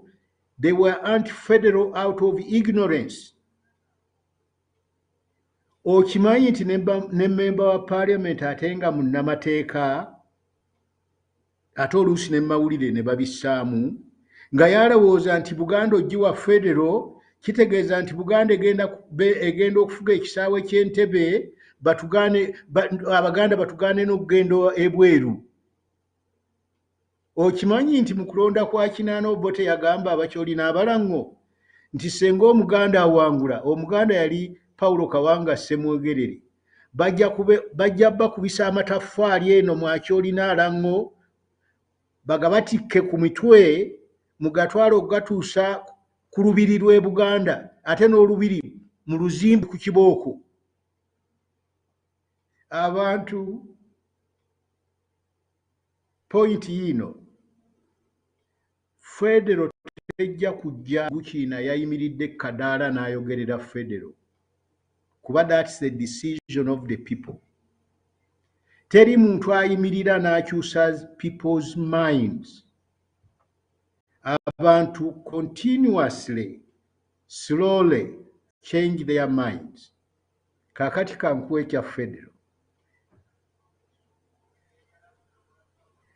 Recently, nayogera n'omukungu wa gavumenti omu. Ne mugamba nti katutandiza okufuna cities. Ministry of Local Government esaana okuta ssente n'obuyinza budde mu cities. Wano Entebbe tunaatera okubeera city. Kampala is a city. Masaka is a city. Kati kumpi emirimu gyonna gye tubadde tulwanirira okukolera mu federal. Ojja kufuna omukulembeze wa Uganda agamba nti eby'Ekaramoja ne Sese Islands ku bizinga ebisembayo Tanzania n'ebyawa tebibeera manageable from the center. You cannot. N'olwekyo nze bwe ŋŋamba ono, by the way, waliwo n'abatandise okuyimba oluyimba nti Uganda baagala mutuufu kyatandikira mu ofiisi yange wano nti the city states of Uganda. Kakati ngenda kwongerako improvement ku ekyo kuba that one is a serious business now. Kakati buli city erina ebizibu, eyagala more money, eyagala more power, and the cities will not operate without more powers and more money. Kakati kankubuulire, budget ya Kampala ogimanyi obunene bwayo compared to the budget at Mengo. Senga ne Masaka nefuna budget bwetyo, Ntebbe nefuna budget bwetyo, Wakiso is going to become a city, Gulu is becoming a city, ate nga mulimu ne other valuable items. Kuba bino eby'abantu okubeera Ekkaramoja n'olowooza nti kati ojja kuva mu bwavu kuba ssente za oil ebunyolo zijja kuyingirawo, oba weerimba. Bayibuli ekugamba muntu yo mwe muva ebirungi. Kati leka buli site etandika okutuyana. Oli eyagambanga nti wano tuli bwavu olw'okuba nti Abaganda bagagga, oyo kati ajja kulaba ekitangaala. Kuba ekibuga ky'essite kigenda okufacinga its own problems, as Mbarara will have to face his problems, as Gulu City will face his problems. Ye issue eya self-determination gye nayogeddeko. Nti what if the Luo say that Lango and Acholi is now one state? Kye nayogeddeko kikwatako ki? Bali bagezaako okugamba nti when united here we can do better for ourselves. Kati gwe ng'omugamba nti don't unite kubanga nze ndi bubi, akubuuze nti nze nagganye Wakiso City n'Entebbe City okugamba nti now we are one government. Laba ekigambo kye nkugambye ekyokulya enkoko, gwe muganda wange mwannyinaze maama wange abali ebweru eyo n'abali wano, njagala nkutegeeze tekijja kubaamu kubagana masasi abaagala federal okugifuna. The key is self-determination, and that self-determination we are going to get. Teri asobola kukiziiza. Bwe kiba nti Omungereza eyalina amagye, by the way, Omungereza yalina amagye kyeyakola mu Kenya wano ku Mau wakiraba, yatwala Idi Amini n'asanjaga abantu abayitirivu. Omungereza yalina amagye, gano g'Abayindi, gano g'Abannakenya, gano eyo yonna Omungereza gye yali gye yagambanga nti enjuba tegwa ku flaga ya Bungereza, yonna yalinayo amagye. But Uganda became independent on October 9th, 1962. Ne Kenya got its independence. You cannot fight people. By the way, kino ekimanyiddwa n'omuntu golowooza nti takimanyi, Idi Amin yagamba ti ab'amagye tebasobola kusuula gavumenti okutuusa nga ab'amagye bamanyi nti abantu tebajja girwanirira, kuba ab'amagye tebaagala kulwanyisa bantu. N'olwekyo freedom of speech, self-determination, people are so overwhelming that actually nobody can stand in your way. Ebizibu byaffe ebituziisizza okufuna bye twagala, kukkiriza kutwawulayawula, n'olowooza nti omukatoliki tasaanye kufuga, n'olowooza nti omukatoliki kati yalina okufuga. Unity gye twetaaga kwe kugamba nti alina obusobozi y'aba akola. Nga bwe nabagambye bwe twabanga tugogola enzizi, omukatoliki yasobolanga oluzzi emirundi 10 okusinga omusiraamu alina abaana 25. Ate nga tewaliayo kuyiswa eyo, kuba once you believe, kyekyo ky'omanyi. Abakkiriza baafiirira eddiini mu Uganda, naye baali bameka? So ekya federo mukyogereko nnyo, one, so that everyone is educated about it. Kitegeeza buvunaanyizibwa, kyetegeeza hard work. Kuba bw'obanga oli mu nsiisirayo essoloti, tolowooza nti ensiisiro ojja givaamu ng'oyingira ennyumba ya Gukiina Entebbe. Eyo feezi tugibuuse. Tujja kwerwanako ate tumanye nti it is hard work. Ekyensonyi ekikyali mu Uganda, issue gye tulina okupromotinga, literally crusade, hard work for every Ugandan. That's the way out of poverty. It's not 100,000 shillings from the Prime Minister of the government of Uganda. So, as issue ya federal gyoyogerako, gyogereko nnyo, kiringa omugisu, bw'oba oyagala embaluyo, mbaluyo. Era teri asaanidde kukuyingirira mu ddembe lyo. Bwe kiba nti kusasula musolo tuzimbe Mulago Hospital, ffenna tujja kusasula omusolo tuzimbe Mulago Hospital. Oluzzi ffenna mwe tunywa, oba oluzzi lwe tutegekera buli munnayuganda atuuseeko ekizibu nga yeetaagisa obujjanjabi obw'eddwaliro ng'eri. Ekyo tekikwatagana na federo, kusala mbalu, kubeera mukiga, kubeera muganda. So, mukole nnyo ku nsonga ze mwagala. Bannayuganda muli bakozi. Emirundi emeka gy'olabye nga bannayuganda basalawo okuzimba kereziya era ne bagizimba, ne weebuuza gye bajja essente. Ate eby'ennaku bino, eby'ennaku zino, si bya batuwadde ssente okuva ebweru. Biva mu ntuuyo zaffe. Ku federo kiringa Bwakabaka. Wano baalowooza Bwakabaka bubugyewo kiki, eyabugyawo taliiwo. Obwakabaka mu Buganda bwe buli, newankubadde si bwe Bwakabaka obw'obuyinza bwe twalina nga tetunneefuga. Federo yammwe, ekyo kyammwe. Ng'Omuganda bw'agamba nti ekyo kyaffe kaffe kye. Naye abalala obategeeza nti bwe bannyama erimu beetegulewooko oba nga bwe ntegeeza bwe ntyo. Sebo kye nina okugamba ku bya federo.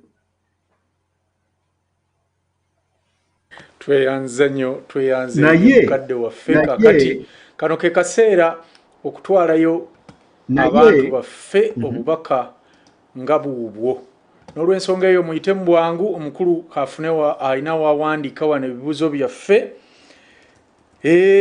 Bagamba wosula olumu olubala. Kansubire nti omusomo guno gugenda basigalamu ate abuulira omugezi tamenyeka nnyo. Message kansubire batuuse. Katuulire banaffe. Good evening, viewers, good evening, listeners, and good evening to all the participants of UNN. In a special way, I would like to give thanks to our elder, our brother, and our comrade, though he's older than us, all of us. My simple question is, you know, in Uganda, if you speak, always there is that outcome, provided you have spoken the truth.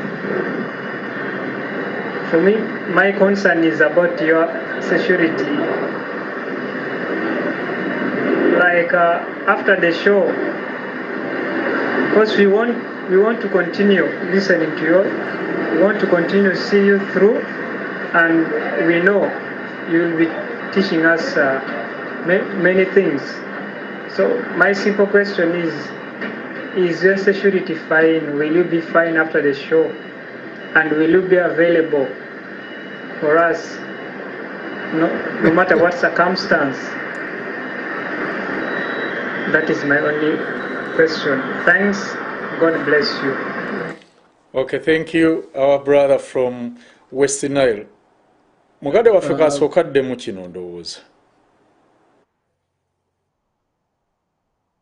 Kino nandyagadde okukiddamu kuba kiri extremely important. Mbadde ku TVs mu Uganda emirundi mingi era nga njogera amazima ng'ebintu bwe mbiraba. Olumu Professor Kanyeihamba yali alonkinga ekitabo kye eky'Amakumi-30 n'ampita era ne njogera. Naye bwe namala okwogera baakubira ne muwala wange essimu ne mutabani wange ne bagamba nti owange taata w'anaatuuka entebe. Drones teziimuyoole nga byayogedde by'amaanyi. Ate mutuufu nga bye nayogera si by'amaanyi as far as I'm concerned. Naye they are the right things and the things needs to be done. Two, omuntu oyinza okwessa mu box n'olowooza nti sijja kwogerera ddala akasitanda g'omutwe gwange nga nsaanawo. Ebiseera ebisinga obungi nze engeri gye nkikolamu kuba I don't conspire against anybody. N'eno program mu butuufu nina kamera, a TV camera, taking the same speech that I'm making to you. They are recording everything I'm saying here, and you'd be surprised. Nja bisaasaanya eri abakungu abawerako mu gavumenti ya Uganda. Abamu bambega naye for me it makes no difference olw'ensonga nti bajjajjaffe be tuyimba ne mu nnyimba nti baali bantu ba kitalo nnyo baatugamba nti ndi mugezi nga mubuulire. N'olwekyo buli lwenfuna omukisa okwogera mba ngezaako to share knowledge so that Ugandans become wiser. N'abo kwabo benjagala ennyo to become wiser include the President of Uganda, because the wiser he is, the better for our country. N'olwekyo bwe mbuweereza abantu bano, my hope is nti bijja kureachinga in every corner, intelligence, political parties, etc., etc., so that if I've made sense, I'm building a better population of Uganda. Nga bwe nakugambye, I'm just 7 kilometers from State House. have been spoken on Ugandan issues, and the government, by the way, and sometimes it's not government, because let me tell you this, my friend,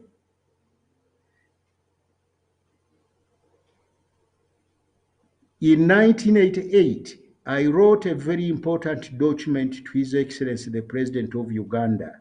Nenzisaka amanya g'abantu 300 nensuggestinga that at the end of the 4 years, eggwanga likwasibwa abantu abo tutandike New Uganda.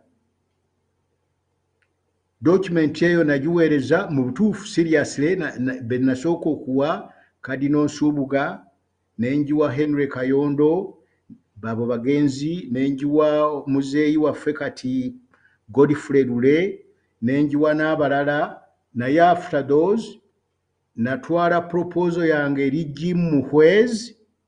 He was the boss of ISO. Nemugamba, this is how I see things. At the end of 4 years, no presidential elections, because we cannot hold the presidential elections that will be considered free and fair. It will cause us problems. Babano, kuliste eyo kwaliko ba religious leaders abasukka mu 5, omugenzi Kakungulu, Cardinal Nsubuga, Archbishop Odungu, Mufti eyaliwo. Naye bambega ogenda okutuusa dokumenti gye baagisanga eyo gye njirese nga Museveni yagifuna dda. Sometimes it's not the president that is the real problem. Njagala okukubuulira. Nze omu ku bantu abalwana ennyo okulaba nti President Museveni subjects himself to the will of the people. Bwe baagana okuimplementinga proposal eyo ne bagamba nti they are going to put up elections, mu butuufu they were forced to, kuba Museveni does not really like elections since his experience in 1980. Elia Kategaya and I had extensive and intensive discussions. And Museveni was extremely popular then, extremely popular, 1988. And said, by the way, nobody even would contest against him. Nobody can dare. So when I saw that attitude, I declared that I was going to be a presidential candidate in our first presidential election. And believe me, people were telling me, Museveni is going to kill me, this, that. By the way, before I even go further, kambagambe nti abambika be babikanga, kuba abansingako obukulu, mikwano gyange okuva ebusoga, wawa, bonna ababiwulira, baga nti gukiina engeri gye bakubise, ojja kuwangaala otuuse n'emyaka 13. Ne ŋŋamba nti Katonda yeebale. Okimanyi nti tukulinako programu namba 1 nga tutegeeza ensi byonna bye wakolera ensi ng'era tukubikanga omugenzi olw'amawulire ge twafuna okuva mu Uganda. Era inewe kambeebaze kuba ebiseera bingi tubadde tugamba nti bw'oba oyagala okuwa omuntu compliment lwaki togimuwanga mulamu, naye agiwulira agambe nti kino bakindabyemu. Naye ebyokumbika natunuulira programu yammwe oba ya 4 hours ne ŋŋamba nti abantu bano kino kye bandabamu. Kuba by the way omuntu tebweraba, kiteekinga somebody else okugamba nti kino nakiri. Naye mu bulamu bano okuvaamu ng'okuba mu bulamu bw'omuntu teriyo atasobya, teriyo atakola birungi, naye omuntu okugamba honestly, kubanga nobody was going to ask me for something, I was dead. So the total comments were honest, and it was such a blessing that I was able to see what somebody see in what I have done, because most often people are not appreciated for what they have done when they are still alive. So kakati mukulu ambuuziza ku kya security. bwe nalangirira tingenda kuvuganya Museveni. Museveni did not become my problem. Naye abantu abo abaali boogera presidential queue, they were scared to death. Kubanga if Museveni and I went after one another in that presidential election and I happened to win, the presidential queue was out. So my worry about my lives and what happened that I cannot talk about here and now, the threats were coming from those who thought that Museveni is going to hand over power to them. I came in as an intruder and I threatened their well-planned scheme of things that if you do this and do that and do this, you are going to be the president after Yoweri Kaguta Museveni. So security has that problem. And of course, I'm very careful as to what I do and what I say. My security is as good as it can be given the environment in Uganda. Your enemy, and I don't like to talk about enemies, will come from places you least suspect. Now, this program and what I've said, I'm sure the whole intelligence in Uganda is going to have it, courtesy myself.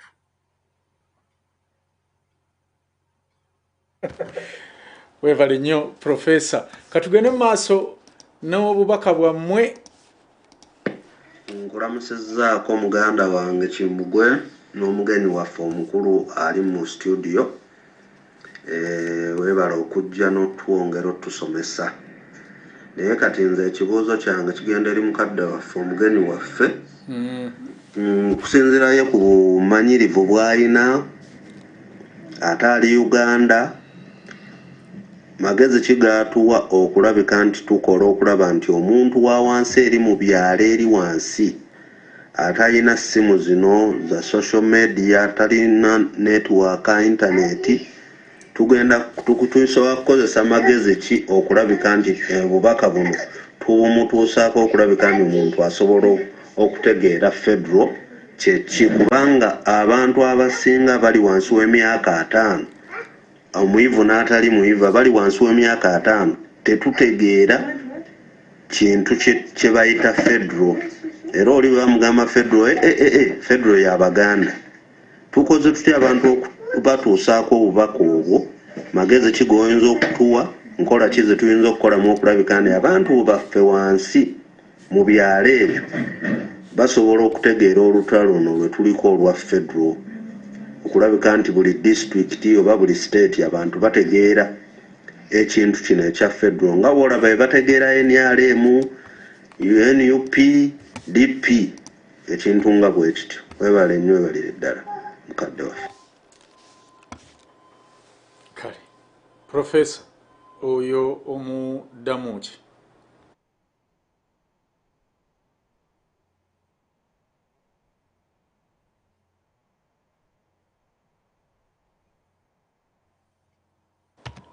Professor gyoli okusooka oyo omuddamu kukola nsobi abuuzizza ekibuuzo ekyo abantu betuyita abawansi tebamanyi. Gyendi ssebo, genda mu maaso Professor. omukulu oyo omanyi wano mu Uganda politics, wano mu Ugandan politics tulina weakness erowooza nti we need facilitation to sensitize people, to educate people and so forth. That line of thinking is out of place because actually the people betuyita abawansi bamanyi. Tolina kusomesa Baganda kwagala kabaka waabwe. Kaakati kankubuulire wano Katikkiro bwe yagamba nti abantu bajje babageme, abantu abajja okugemebwa wabalaba obungi bwabwe? Senga Kabaka wa Buganda yagamba nti Abaganda mujje babageme, gavumenti ya Uganda yandiba n'eddagala lye yeeyambisa okusobola okugema abantu abo bonna? Ekizibu kye tulina mu Uganda kwe kuba n'abakulembeze we don't trust. Omukulembeze ali knowledgeable nga ali trusted by the people, ayinza okukola omulimu gwe gw'olowooza gwe tulina okukola in a matter of a month or 2 weeks. Olaba bampulira bulungi? Bakuwulira bulungi Professor Do they hear me? Yes. Omulangira? Ndowooza teriiko. Bampulira bulungi. Kaakati olaba debates ezigenda maaso mu USA, Britain, COVID vaccination, no COVID vaccination, olaba eza masks ez'okuface the debates. In Buganda, you don't need those debates. A trusted leader tells the people, and they know it's the right thing for them. N'olwekyo omulimu mulina ogukola kuba tulina abaana bangi nnyo wano mu ggwanga n'ebweru abatalina history eyo, n'okugiwandiikako mugiwandiikeko, naye ate nga teri so new kuba a lot of countries, BUS, federal states, who should do what and why. And the objective, how can we do it best with the people who know best, with the people who appreciate it best. Nti mu Africa wano naddala mu Uganda, for instance, e Karamoja, senga ngende e Karamoja n'entuula n'aba elders bataano, you would be surprised that through them I reach possibly 70% of the youth. Ensobi eno ebadde ekolebwa erowoozesa abantu nti waliwo abaavu, waliwo abagagga, waliwo abakadde. Ekiri ku ground kirala nnyo. Ate n'oyo akulowoozesa nti tekiri ku ground aba aliko ky'anoonyaamu mu ekyo, okugeza okuwa ssente to sensitize Baganda about federal. They know what federal means. And remember, 1955, Kabaka wa Buganda bamuggyako obuyinza, naye he remained as powerful. Abantu bamanyi, kaakati kankuwe n'ekirala. Senga nsaba abakulu b'ebika mu Buganda, buli kika nga kyeyambisa abakulu b'amasiga, ne balonda abantu be beesiga 20, ebika 50 ne bibasindika wano Entebbe, n'enjogera nabo ku bya federo. Ababiri okuva mu buli kika ne bagenda mu nkiiko z'ebika ne bakyogerako. How long does it take okulaba nti Obuganda bwonna buli united about doing things differently? Kuba kyolina unitary government ebaddewo okuva Obote lwe yakuba Buganda mu 66. Abantu bali mu condition ki? Bwe kibanga ekya unitary kigaanye okuva mu 66 ng'ebintu byeyongera kuba bibi, ani anaagamba nti enkola endala tugigezeeko tulabe oba neetuyamba okusinga bino ebya unitary. The task you are talking about, you are right to talk about it, but there are ways to deal it effectively, even without involving a lot of resources and moving around. Because I'm asking you, sometime back I asked abakulu b'ebika to come here at my home and they came. Nasooka kusaba abakulu b'amasiga ga kika kyange ne bajja. And the message from abakulu b'amasiga g'ekika kyange to mukulu wa kika, omukulu wa kika, ku bakulu b'ebika. Kuba, by the way, you are talking about political parties and organizations. Buganda is more organized than any political party in Uganda. Kubanga gukiina njogera n'abakulu b'ebika 15. The rest of abakulu b'ebika bajja bimanya literally what word. By the way, do you know ebika bya Buganda byonna birina offices ku Kabaka Njagala Road? They are neighbors. You talk to 10 of them, you have talked to all of them.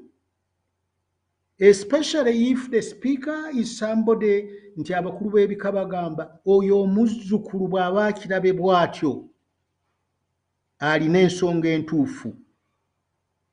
Tumuwulirize ate tukolere wamu. Ekyo kyagamba kye kijja otuyamba. Laba, wano bw'oba oyagala Buganda okumanya federal,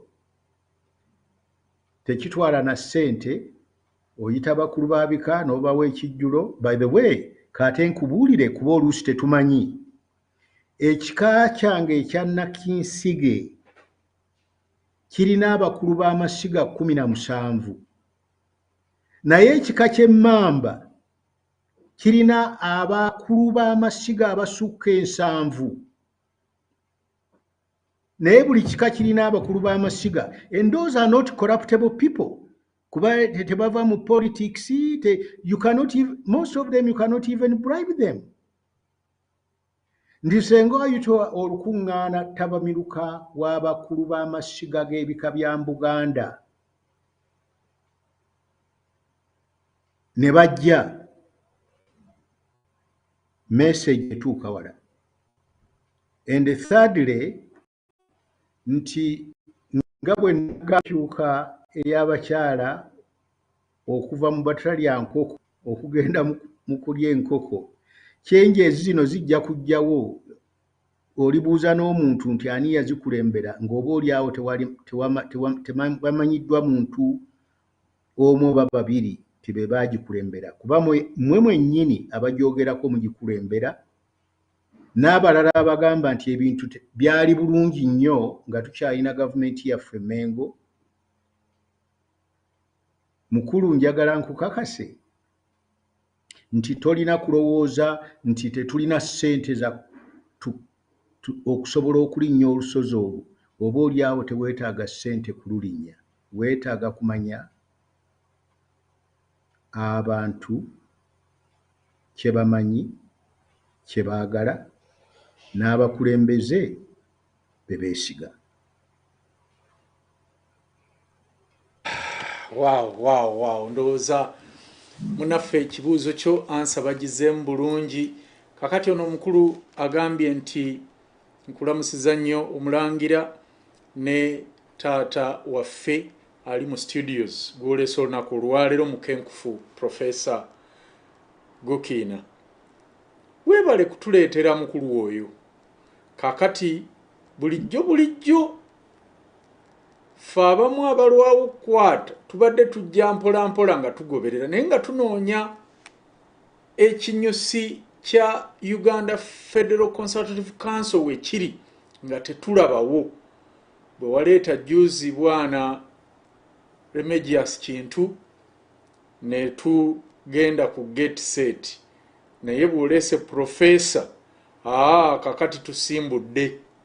Njagala omumbuulize olukiiko lwa UFCC alumanyiiko, era bw'aba alumanyiiko alwogerako ki, era anaatwegattako Ssebo ojje ku mutwe n'oteeka ku bibegabega nakyo kaakiddemu kati nga tetunneeyongerayo.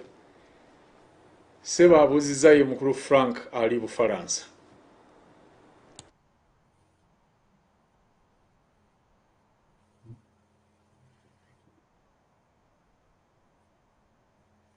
Mukulu Frank, nsanyuse nnyo ate nkulamusizza. Kaakati bwe twogera ku unity, gukiina sijja ng'omuntu n'ogamba nti gukiina otwegasseeko. Bwe njogera ku unity kitegeeza nti ndi bumu naawe, nga bwe ndi obumu ne be nayogeddeko baganda baffe Abagisu, bannaffe Abakiga, ffe Abaganda, nti oluusi tuliko bye tukola mu ngeri ey'enjawulo. Naye tetubikola kukosa muntu mulala, era okuggyako nga bye tukoze bikosezza omuntu omulala tasaanidde kusimbira kye tukola kuuli. Ekituufu bintu bingi, ne oyo omukulu kyambuuza nti oliko kyekimanyiiko, of course nkimanyi bulungi kubanga okusooka ndi quite well informed. Ate omukisa gwange kankuwe n'ekyokulabirako.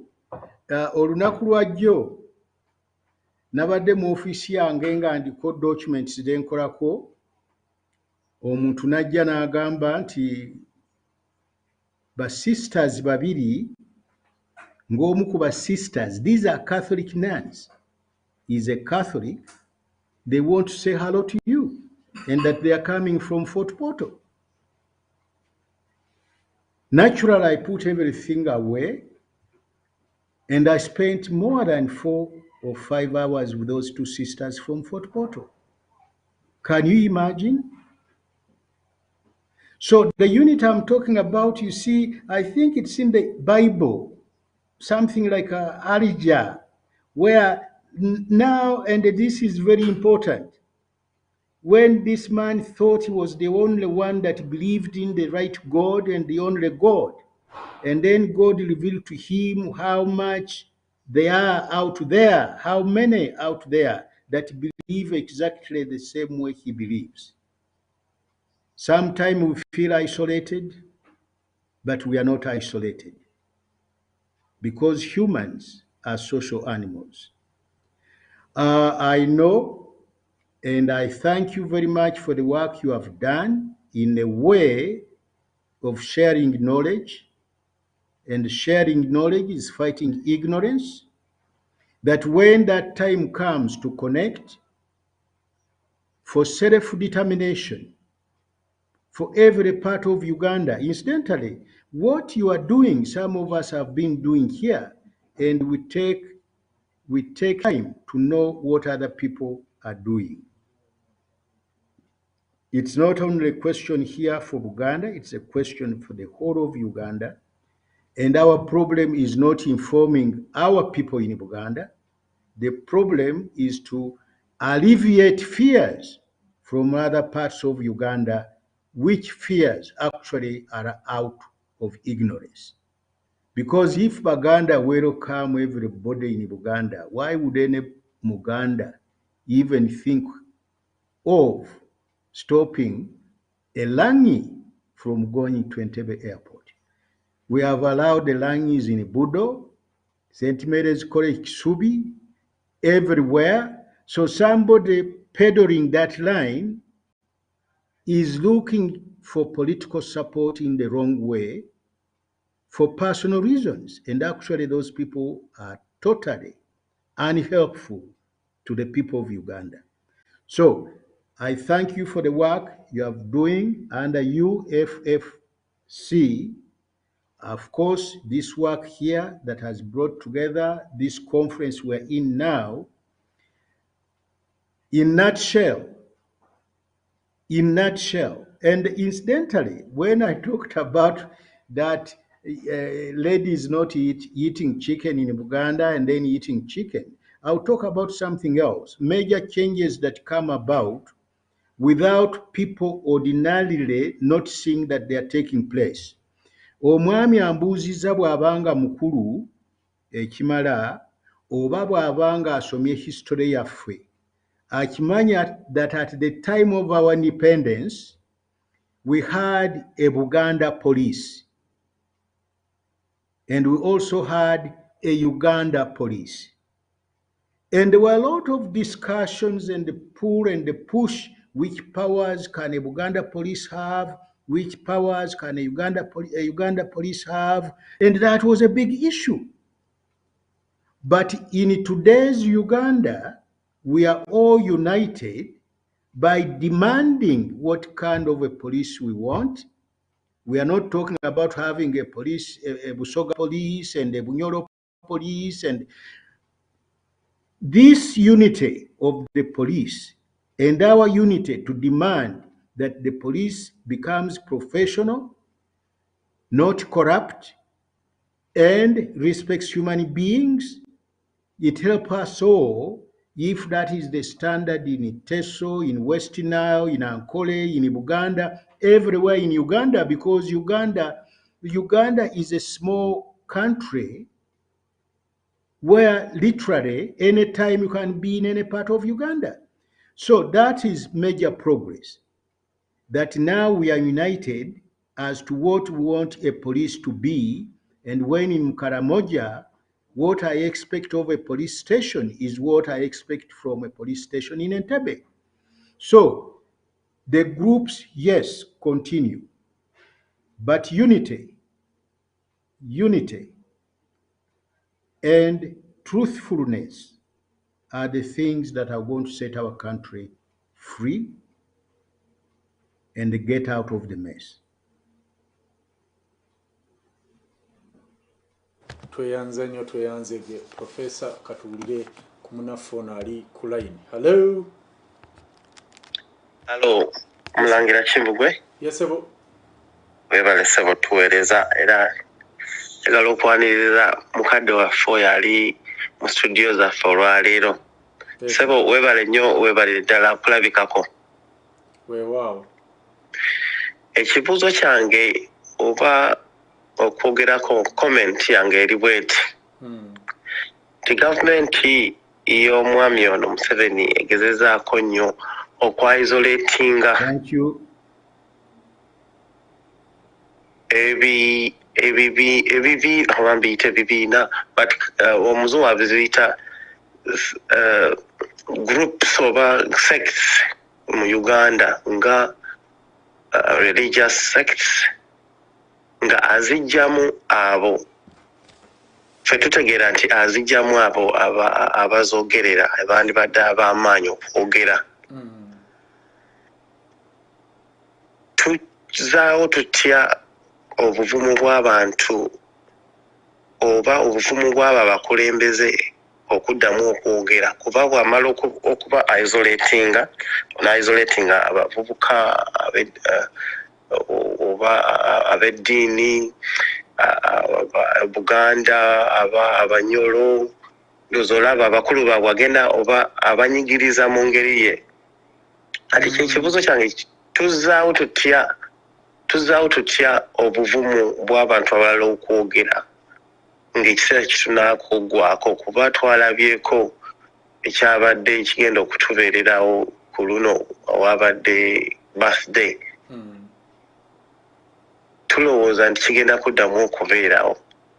Tuddamu tutya okuddamu okwogera ate mu bwangu oba tweraliikirira bwereere tukireke kibeerewo obuvumu bwaffe bujja kujja mpola oba olina woogambidde nti our result will come with time. Okay. Weebale nnyo ssebo.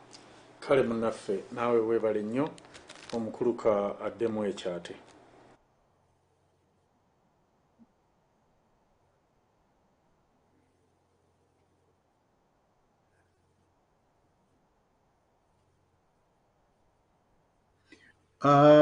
Sebo,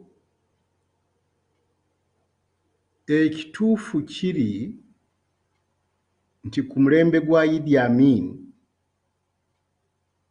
yagambanga abantu oli wa ddembe okwogera ky'oyagala okwogera naye ebinaddirira ng'omaze okukyogera onoobiraba ate nga Idi Amin yali akitegeeza.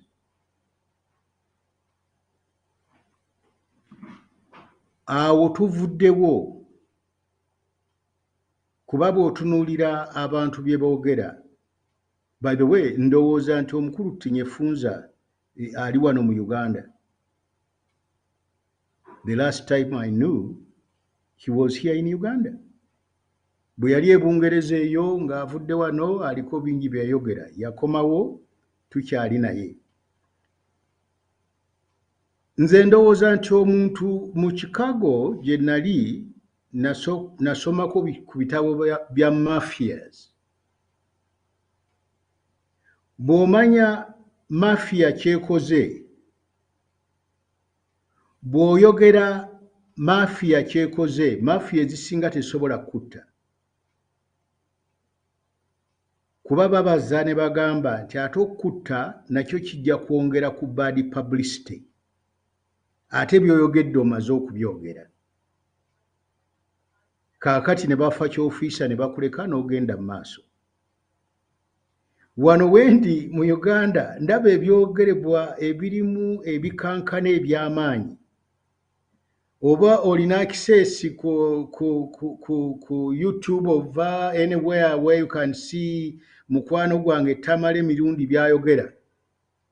But Tamale Mirundi is still here. Nze ndowooza abantu gwe abakweraliikiriza tebandikweraliikiriza because they have their personal weaknesses. They are lazy people, and the lazy people look for food where they can find it. And actually, in your organization, you are better off without being those people. If they are looking for food, sandyagadde kukoleza fires, kuba I believe that one thing is to put fires out. Naye okugeza saagala oyogere ku bantu nga ba Robert Sebunya abayogereranga gavumenti ebifuukuule nga bali Emmengo, naye nga boogera ebyo in order to be by the center. Kati omukulu n'agamba nti owanga akatutawaanya tukasirise tutya, ne bakakanywera amagumba oba whatever. Mu nkomerera ate n'atandika okuyimba Nyamulunga nga bwe baayimbanga ku mulembe gw'Obote. Nze ndowooza when we talk about self-determination, if somebody has decided that he's not going to be a worker, he's going to look for food wherever he finds it, who are you to stop him? Mwesonyiwe. But you as an individual, you have a mandate as a citizen of Uganda, as you saw Professor Nabudede, to tell your government and everybody that some of these things can be done in a better way that serves the people of Uganda. And actually, people are doing that. Professor Kanyehamba is a friend of mine. He came here to say hello over the Easter weekend, and we chatted. And he brought me another bunch of books he has just written after the 30 books. Read his books. He has stood up to power, to tell power the truth as he sees it. Why can't he be an example? And secondly, we should talk about the changes in this country. Let me talk about the late Benedicto Kiwanuka. That was Amin's time. Ben Kiwanuka was right in what he said to his president, but the president was a military man who believed that he has always to be the man to give the last word. So he loses an argument, and Ben Kiwanuka dies, and Amin wins the argument by virtue of the death of Ben Kiwanuka. But Professor Kanyehamba is with us. Because notwithstanding all the problems we have, we've made some major progress in our country, and not only in our country, within the international community, that people are no longer free to act with impunity without being made accountable. Look at what is going on in Ukraine. US is debating whether Putin's daughter's assets should be sold and give the money from those assets to the people of Ukraine to fight his father. So the situation we are in today, the impunity of the past, is no longer viable. So we as Ugandans have to be courageous. By the way, you see the people in Ukraine, they really go. You saw them pushing the military tank. Why can't Ugandans come out and say, no, enough is enough, in a united way, so that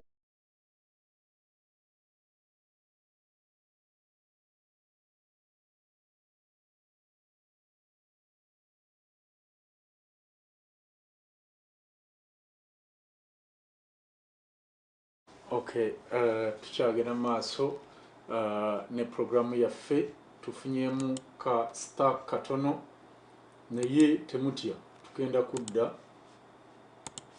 ate omukulu awulirize ebibuuzo ebirala nga bwe bigenda maaso. Okyali ku UNN TV, the Truth Command Center. No apologies to make. Katukomeo tweyongereyo.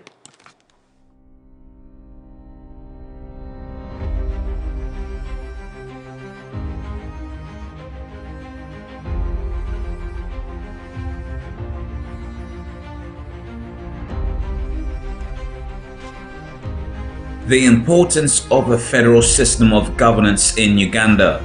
1. Federalism restores peace and regional stability. 2. Federalism promotes political participation.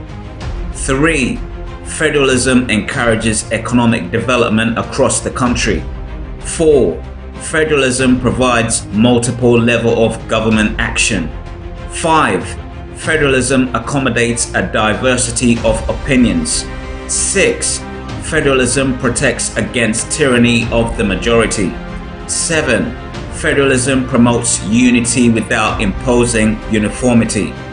Register today and join the UFCC Assembly by visiting www.ufcc.uk.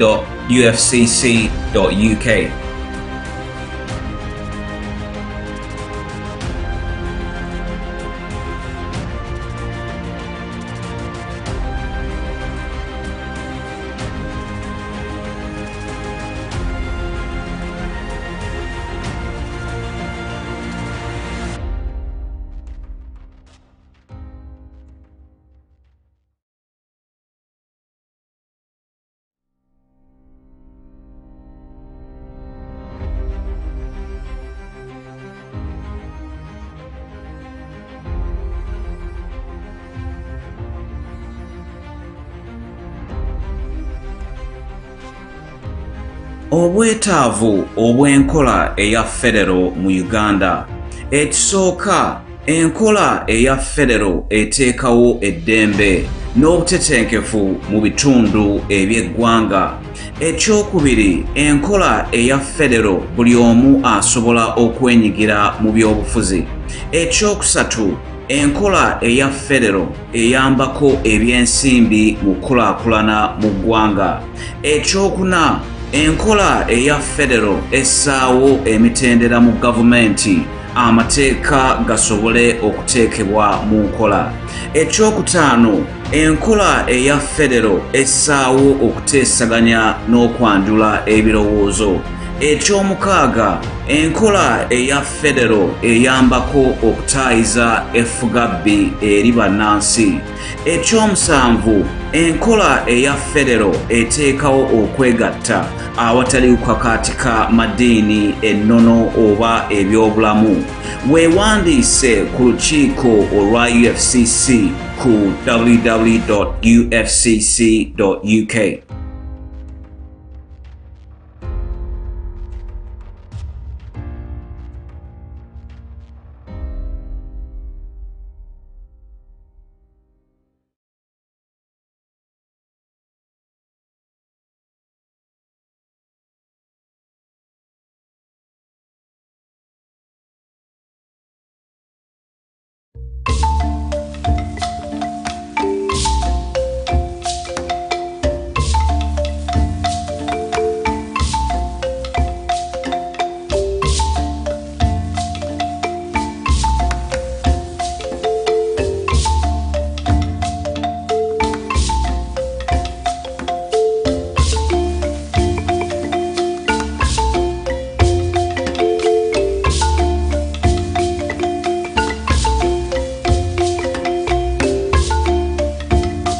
The revolution is on. NUNN, Umbrella News Network. Hey, yeah. This is UNN, Umbrella News Network. Hey, yeah. White House Music. Chimbuwe live, yatueleza no live. Tumuulila fe live, tumuwela ko fe live. Esi suna nange mbako live, kuchimbuwe live, antampa vibe. Njagala kubuusa kw'abadde takimanyi, Kimbugwe live ye mumanyi mu bamanyi, yatubuusa bye tubadde tetumanyi, alina bwino mungi ku UNN. Ebyobuwangwa ebyobufuzi ebyobulamu, sako ne business agattamu, ye Kimbugwe live ye best of the best, best of the best and better than the rest.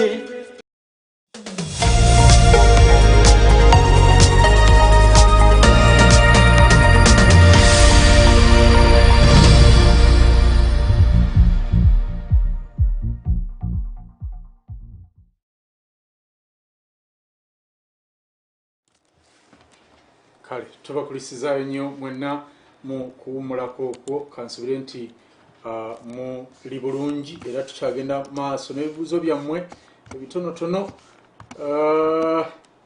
Bangi beebuuza Profesa nga situnagenda ku kibuuzo kirala.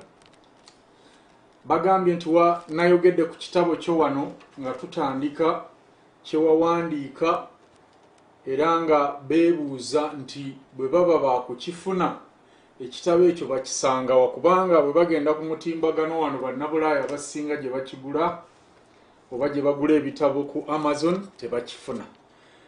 Waliyo kimu ate oli akitunda buseere yakiteekako essente bw'obalirira mu za Uganda akitunda $48,800. Beebuuza nti bakoze batya okufuna ekitabo kyo Profesa?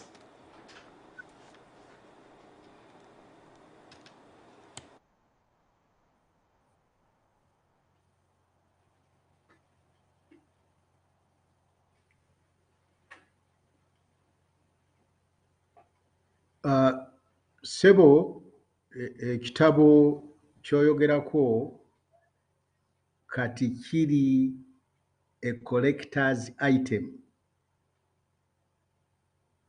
Naye ekitabo ekyo bwe kyafuluma mu 1972 nali nsoma mateeka at Northwestern University School of Law, nasobola okugula copies era ne nzisabika bulungi nnyo era nkyazirina wano Entebbe. Ndowooza ekitabo kye boogerako kati okifuna kiba ebikadde. Omuntu kyagamba nti kankitunde kubanga kikozesebwa ba scholars bangi nnyo abakola research. Ba president abawerako I understand nti oba oliawo abasukka mu 30 mu nsi muno bakikwotinze in their respective countries. And probably the most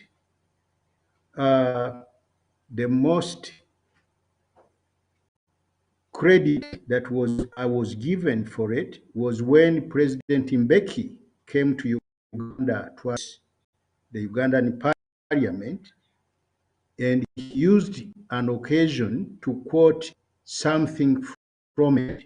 And as you know, President Mbeki is one of the most brilliant African that ever had a compliment. But for copies through Omulangira Kimbugwe, you can get a brand new copy. It looks brand new because they were kept in such a way that they can be brand new for the next 1,000 years. Some people, professors, have referred to it as the Bible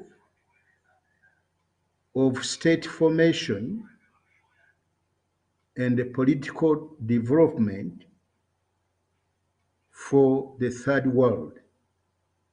You know, what we have in Uganda is not unique. It's almost in very many parts of the world. And again, the problem is ignorance and poverty, and people need to be more informed. And it's so important that about that book, because when you face serious problems, for instance, you are lost in the Utiri forest, and then you find yourself in the center of the forest and you have to decide which way to go, but you don't know where you're coming from. If you are not lucky, you may say, let's move. And when you move, you go back from where you came from. The part of Masalambwa, like some people today would talk about, why can't God remember us that we have a military coup in Uganda? That's not what Uganda needs. We don't want to move backward. The way we cannot say that we want to move back to where our ladies would not eat chicken, when the solution is so simple. Help the farmers so that they produce millions and millions of chickens so that everybody can enjoy because it's good food. Ekitabo kiri available. It's a collector's item. Omukulu Kimbugwe can make arrangements to get some copies to people so that we know where we have come from, and that will help us know what to aim for when we define our goals. Namely, we are not demanding a Buganda police, a Bunyoro police.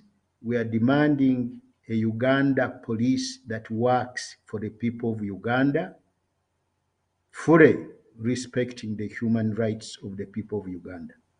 So that Professor Nabudere, by the way, he's late now, but he's with us so that Professor Nabudere can say the Uganda that was bad is now better.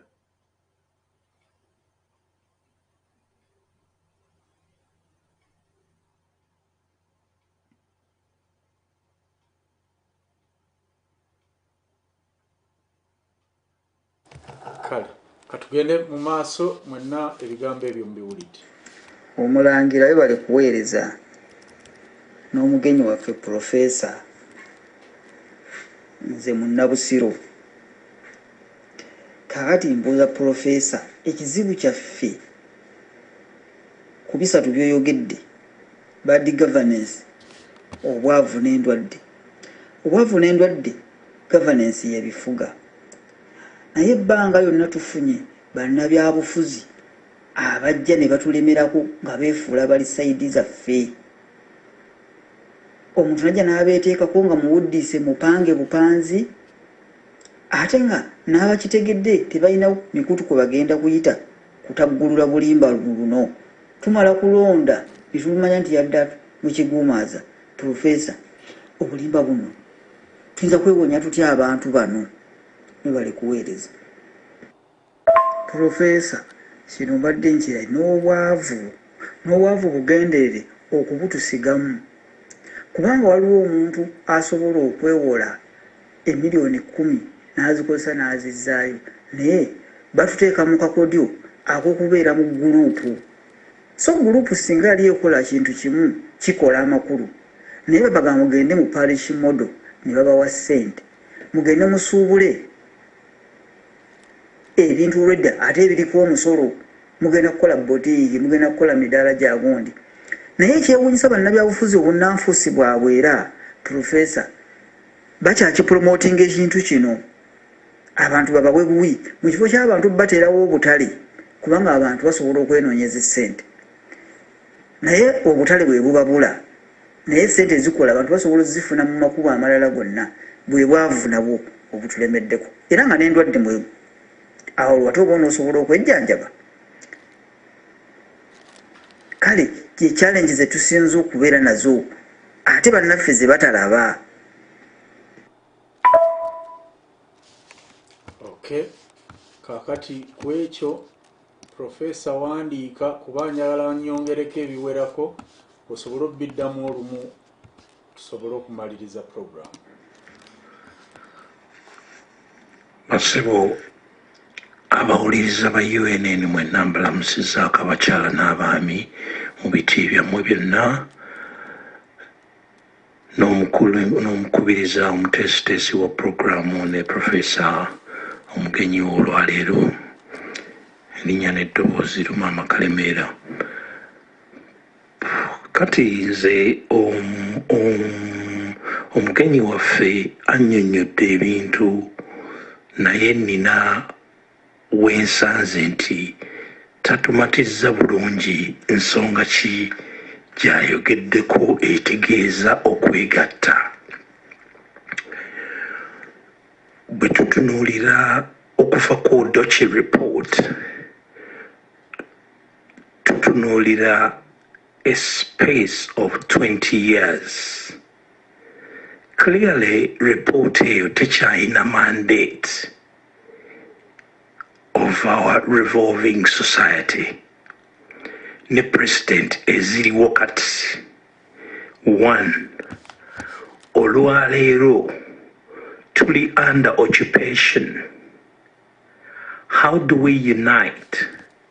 Nga omuntu ebifo byonna ebyobukulembeze ebiri elective positions mu Uganda bigabanyiziddwamu ebifo bibiri in the western and the northern region, ebirala byonna ebya Buganda ate nga kyekitundu ekisinga obunene bitwaliddwa abantu ate nga tebava mu Buganda. Kati olwaleero tulina by-election eya Moro ewa ono omusajja eyakafa Jacob Oulanya omubbi.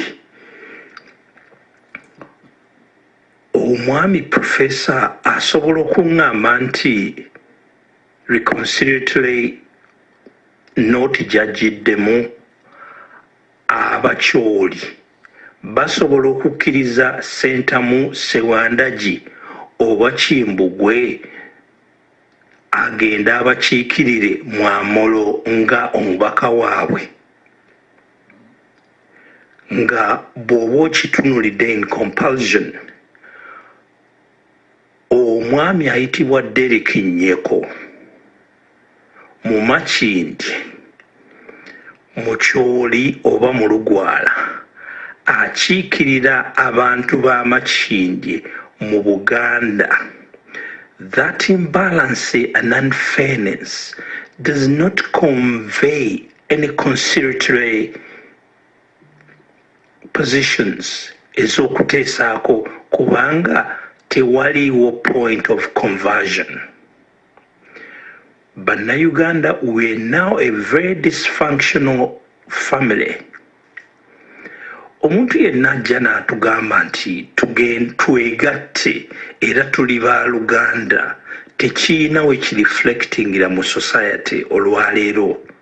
Senga omwami atudde mu studio asobola okunyinyonnyola lwaki Omuganda tasobola kulabika ng'akiikiriddeko mu bitundu by'e Busoga, mu bitundu by'e Mwankole ne mu Akyoli oba mu West Nile. Bwe tuba nga tetunnatuuka to that basis, then the myth okugamba nti twegatte, tetusobola kwegatta nga tetuyina values zitugatta. Tetukyayina values zitugatta kubanga from inception in the 1962 ebyatugatta byonna byavaawo. For almost 50 years we've gone nga tetulina bye tutunuddeko bitugatta ng'abantu abaawamu era tetusobola kubeera baawamu okuggyako nga tusoose ne tukola a drawback. Abaganda ne baddayo ne batuula mu kisusunku kyabwe, n'Abakyoli ne batuula mu kisusunku kyabwe ne bagamba nti ffenna ensi ezaakola Buganda kino kye tulowooza. Buli omu n'ateeka values ze ku table ne tuzikkiriziganyako, then ne tugamba nti twagala kufugibwa bwe tuti.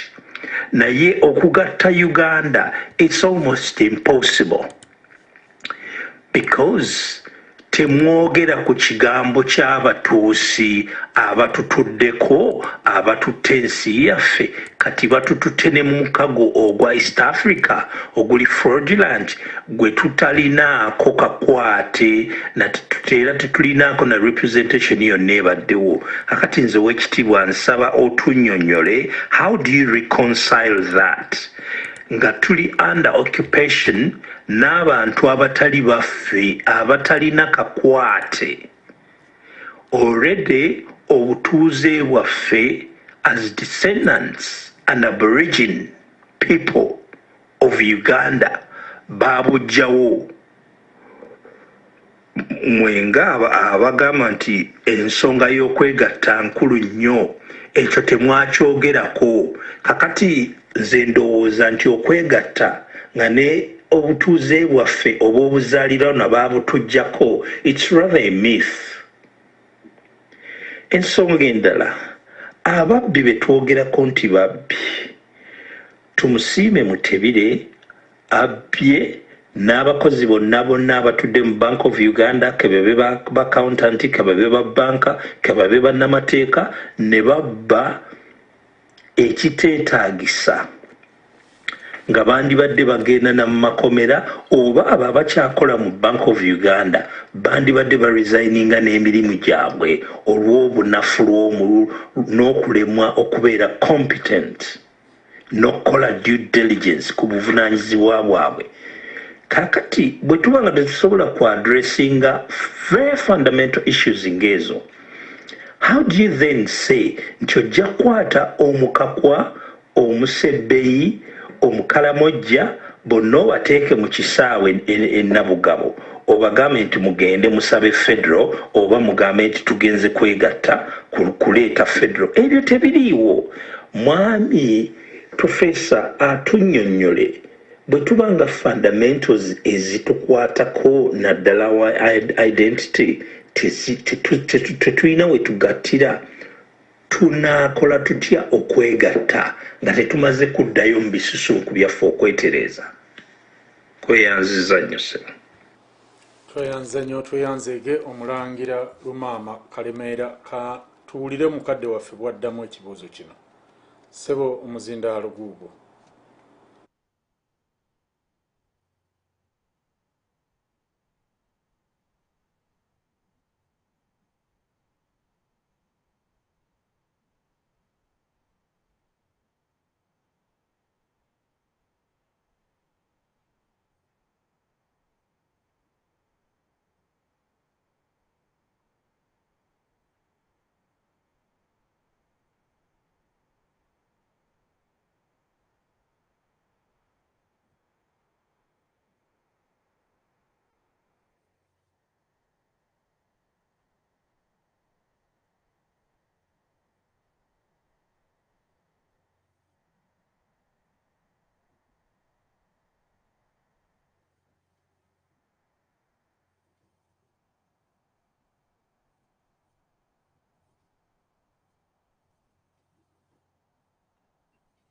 Ate onnyambyeko okukomaawo kuba ebyo ebibuuzo by'amaanyi. Naye njagala omukulu mutegeeze nti njogedde ku self-determination. N'ekyokubiri, unity tekitegeeza uniformity. Nze sijja kugenda mbagisu bansale era sijja kukkiriza mwana wange genda mbagisu bamusale. Naye njogera ku self determination. Eyo issue girekera abagisu nabo engeri gye bagikwatamu does not negatively affect my life. Ekyokubiri, the talk that we are used to teri very helpful eri Uganda. Okuba nayogedde ku Bakiga abakkiririza mu unitary ne njogera ku Baganda abakkirizira mu Bwakabaka bwabwe. Clearly, I'm talking about unity in diversity. Bwe twegatta nga bannayuganda okulwanirira eddiini ery'okusinza, tekitegeeza uniformity of service ekibuli, erubaga ne Namirembe. Emirembe giva mu live and let live. Kuba nobody has the right to dictate on how other people should live. Oba toyagaliza Uganda mirembe, senga oleeta etteeka ku lunaku lwaleero erigamba nti mu Uganda okuwasa omukazi asukka mu omu kiba kimenya mateeka. The laws of Uganda accommodate it and recognize that Islamic culture is today part of our culture. Nze njogera ku unity ejja okuleetawo emirembe. Naye si unity Omuganda okufaanagana Omukalamojja. For that matter, n'ekigambo love is not there. Ekyokubiri, omukulu nalaze ripooti y'Odoki saamugambyeko nti eri relevant. N'aggyeemu ekintu kimu kyokka nti okusinziira bannayuganda be baayogera mu ripooti eyo bonna baagala kubeera bannayuganda. Nti eyo starting point. Bw'oba ne famire, kuba famire yaffe it was a forced family. Omuganda tachoosingangako nti abeera under one roof with a Karamojong or an Acholi or a Muchiga. It was a forced family. And it has a lot of problems. And everybody thinks things are going to fall apart. But then the members of that family come and look here. Yes, we are not happy. Things are very bad. But we don't want out of the marriage. That's what we must see. Yes, saagala nagenda mu other areas kuba abantu abamu baagala surface politics. I don't deal in surface politics. And the surface politics is what is going to keep Uganda where Ugandans kill Ugandans. Nkugamba nti our problems kweyingiza mu bintu by'abantu balala. Kaakati omukulu oyo bwe mubanga Abaganda mukwata obuyinza mu kifo ky'obbuwa Benedicto Kiwanuka ne mubuwa Milton Obote, you face the consequences and you have faced them. Kaakati oba omukyoli tasobola kulonda mukyoli, why is that your problem? If you made a mistake yourself, do you want other people to make the same mistakes? The Bagishu will not make a mistake to grab me or my son for circumcision. So, Kakati Mukuru, we have to uplift our thinking.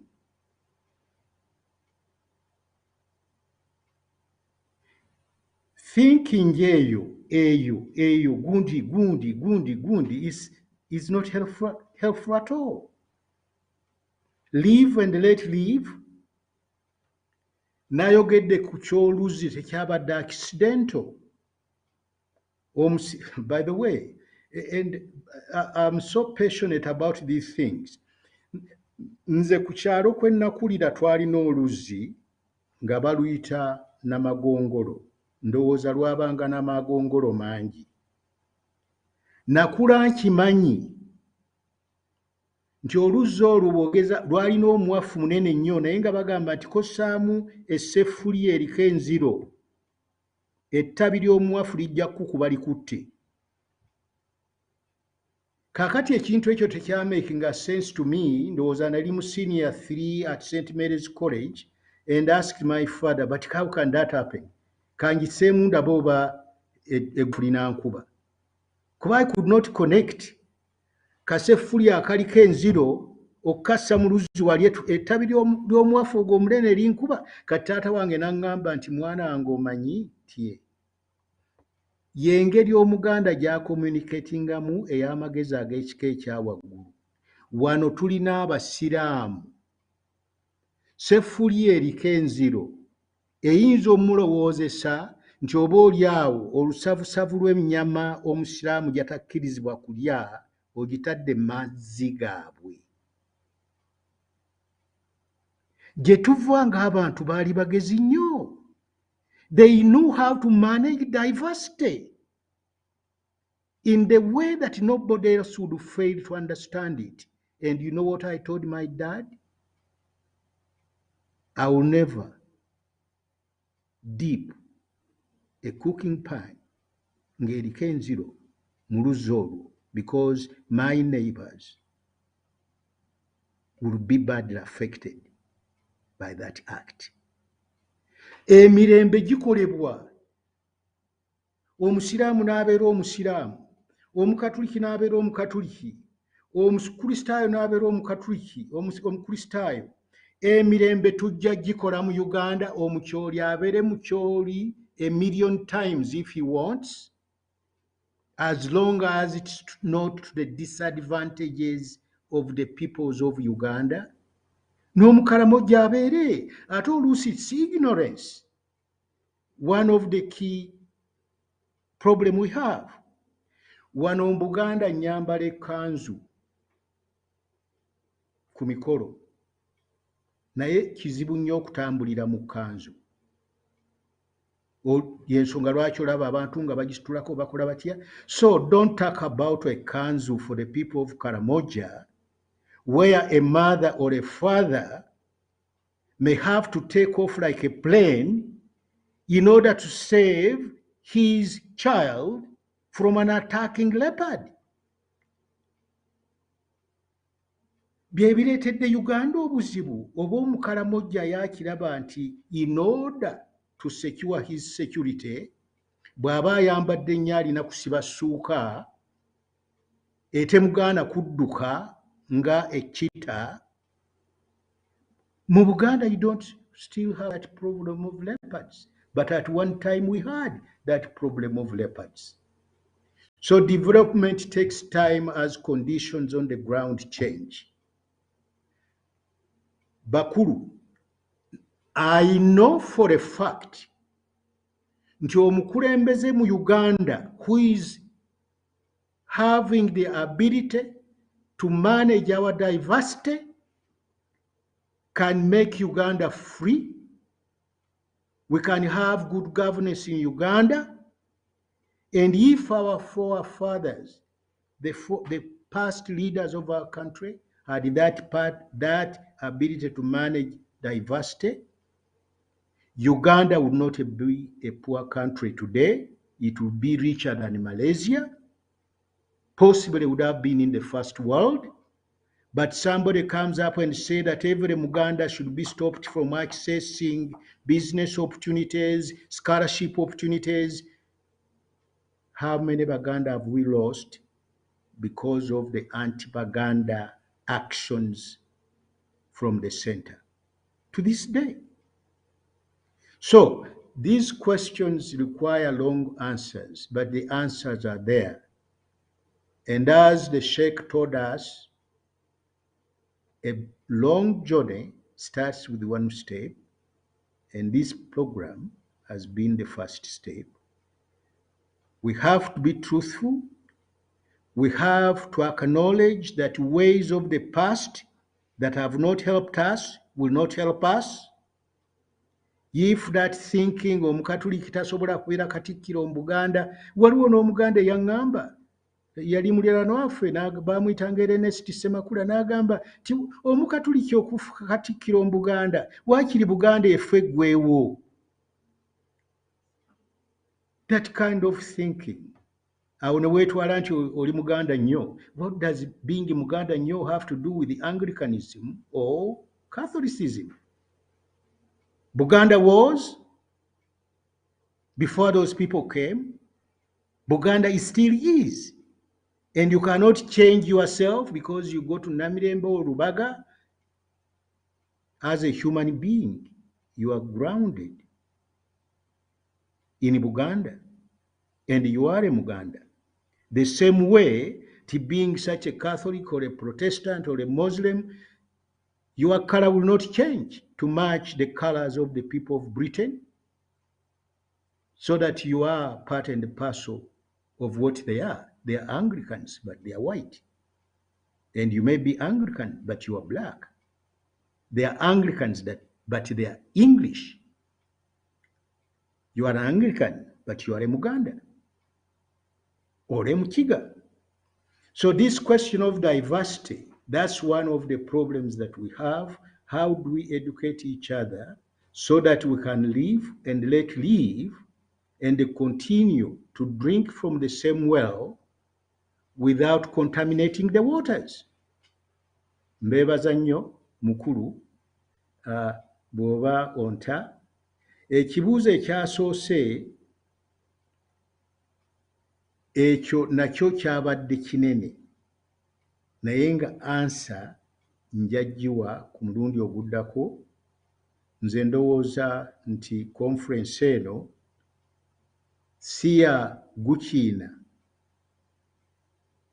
Conference eno yaffe to share ideas and views and be honest with each other and then see where we connect. You know, politically in Uganda, Catholics, we are not politically connecting with the Anglicans because of the British policy, which they still have today. that the Queen is the head of the Anglican Church. And incidentally, if you read, and you're in Britain, by the way, do you know that the Prime Minister of Britain has to be an Anglican? And that Prime Minister participates in the choice of bishops in Britain? That's their way. I'm not going to criticize it. So let's know that people do things differently. And in order to have peace, you have to live and let live. Know the common issues you must handle together, and let the others have federal so that they can handle their issues at their heart.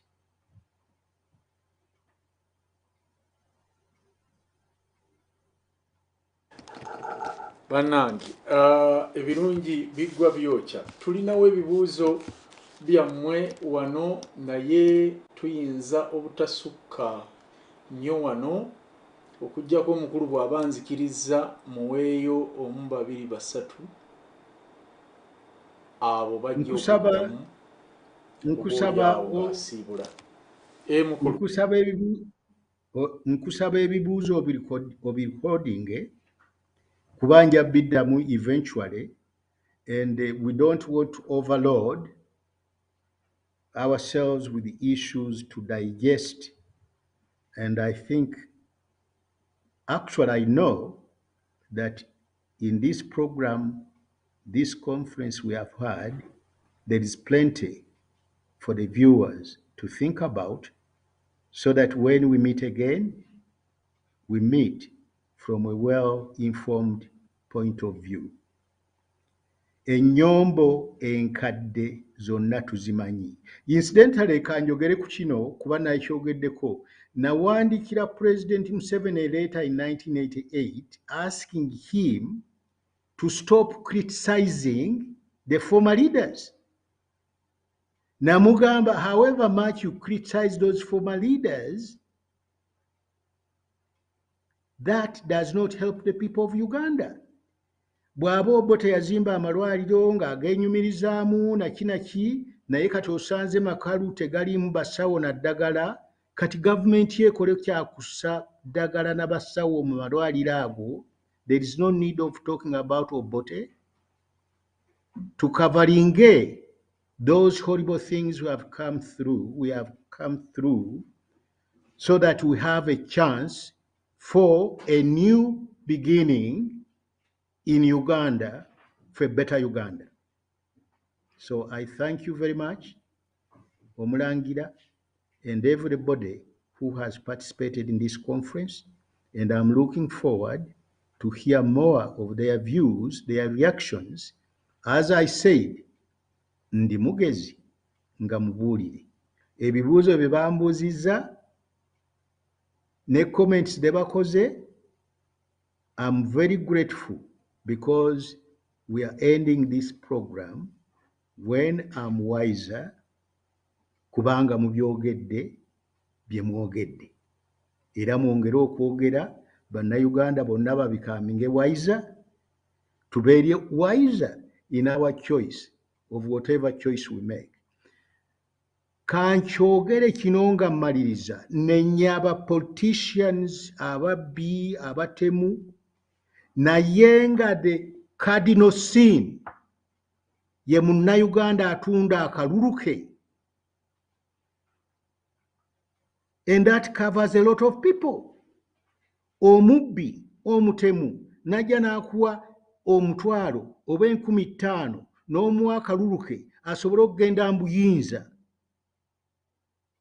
Kati oyogera ki nti twagala democracy, good governance? You sell the authority and they abuse it because you've committed a cardinal sin of selling your vote. Democracy is about the will of the people. Omuntu omukyamu ddala n'omuwa akalulu kuba yakuwadde ssente. And I'm talking about my fellow Ugandans who accept money from criminals and put them in public office. And if, after all, where does a criminal get millions and millions that they spend in elections. You should really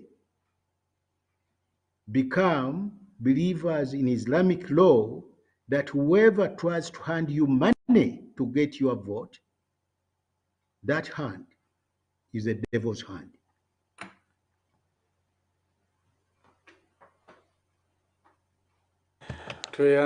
tweyanzeege mukadde waffe era twagala okukusiima ne sekusiima yenna wano ku UNN ne UFCC okutwalira awamu nti weebale okutusuulira omwoyo. Kituufu olugero olwo baalutugereranga nnyo nti ndi mugezi nga mbuulire. Kansubire abadde wano mwenna amatu mukunkumudde nabagamba nti bwe baba babuulira owaabwe ow'omunaku ng'okutwa okunkumula kuba gwe oyinza okubutafuna gwe bakupangisiza kubuulirira. N'olw'ensonga eyo ffe nga bannafamire abeegattira mu nzikiriza ya federo tufunye empagiruwaga mu revolution yeno. Nabagambye nti obukadde magezi tomanya kyamukaddiya, naye abantu bano abakulu be mulaba tuleeta wano tutuukiriza olugero oba enjogera egamba nti emiti emito gye giggumiza ekibira. Tebaakugamba nti emiti emito giggumiza musiri oba ennimiro, giggumiza kibira. Kitegeeza nti ekibira kibawo ekiri, kati gino ne gikiggumiza buggumiza. Ojja kwebuuza nti revolution zino zivuddeko emabega bantu ki nga bano ababaddemu oba ababadde bazitembeeta? Zibaddemu abantu oba oliawo abambadde amaliba g'endiga naye nga munda misege. Oyinza okwebuuza nti bano tebabaddeeyo era lwaki tebaatuukirirwa? Ebyobufuzi olw'okuba byayingiramu abalabbayi byasaanikirwa abalyake n'ababbi. Ng'omuntu ayogera amazima nga mukadde waffe Gukiina gayogedde oba mukadde waffe Remedius Kintu gayogera wano, abo tebabaagalira ddala kubanga babalabira ddala ng'abajja okubalemesa. Kino mwakirabako era tuzze tukibanyumiza lunye wano.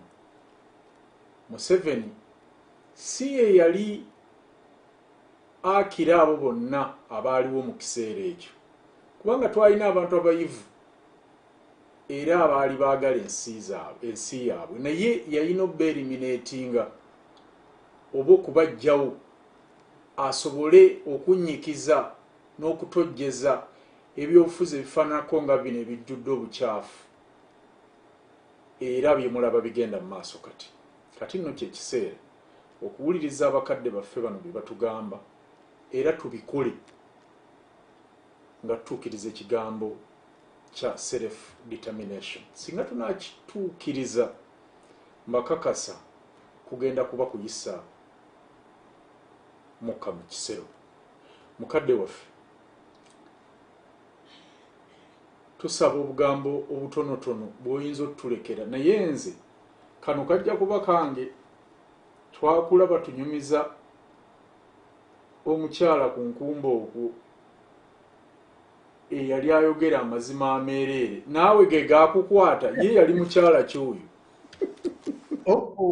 Kaakati ate omulangira wano wentudde wali historical kuba nabagambyeko nti kilometers teziwera 7 okutuuka ku State House. Naye eno yeri enkoona yange, naye ate wano mu maaso gange of course ndi mu nkumba. Abakyala babiri abali legendary mu nkumba. Omukyala omu gwe twasooka okumanya before 1960 gwali Musambwa era teri yali agulabyeko, naye abantu bagwogerako nnyo. Wano abantu bagamba Nagadya mu nkumba. So they have that mystical Musambwa, the most beautiful lady with long hair, and she sits on the rock at 10 o'clock for sunshine and so forth. So after that, 1960, we get into this election. Kabaka yeka DP, and the one lady, I know the people very well, a family in Nkumba. Incidentally, that lady is the mother of the new Archbishop at Rubaga. And there was a cutting of coffee trees, and the lady said, I cannot tell a lie. I saw the one who cut the coffee trees. So because that truth was so hard to tell, the njogera wano egamba nti beera wa mazima nga mukaalipo. Era gukiina njagala nkutegeeze nti ndi njogera mazima nga mukaalipo. Ne bannayuganda mbasaba boogere mazima eri buli omu nga mukaalipo, kubanga amazima, the truth will set us free. The truth will set us free, will give us the unity, era ejja tuyamba okufuna reconciliation we need in order to get the unity that we must get. Naye Nkumba olyose n'okyogera, it's a kyalo kinene nnyo, but it's a historical place. Incidentally, let me mention, well, maybe I don't have to mention, and there is more. Nkumba is going to contribute to the history of Buganda and Uganda. Now, kamalirize bwe nti ebyogeddwa mu programu eno, videos essatu ze mulaze, our success is guaranteed provided God bye tukola abiwandako eddusu. N'olwekyo buli omu mu ddiini ye gy'ategeera obulungi asabire nnyo buli omu ali mu puroguramu eno n'abo abanagyegattako ti Katonda atuyambe, naye nga tukimanyi nga bajjajjaffe bwe baatugamba ti Katonda mbeera, Lubaale mbeera, nga naawe embirokoogize eki. So mbeebaza mwenna okuba nti muliko kye mukola okulaba nti tukyusa embeera. With prayers, God will answer our prayers. We are going to overcome.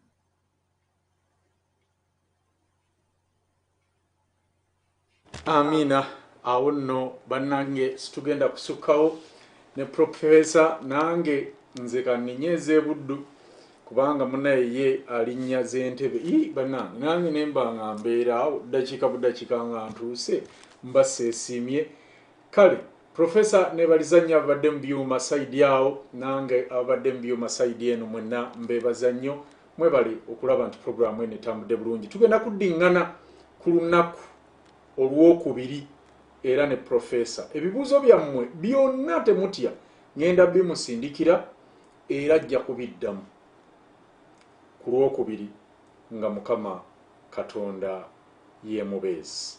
Akuume atakuumira mpeera, era tujja kugamba nti God bless you and God bless Uganda. Bye bye for now. Thank you.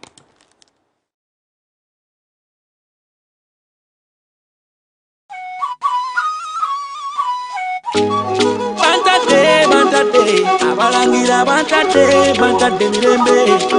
Kenzo mulangira suna tese akama walero. Kano kama kabuliro yo kwenesiga. Akama kagamba munago mwesigwa. Kano kama kabuliro yo kwenesiga.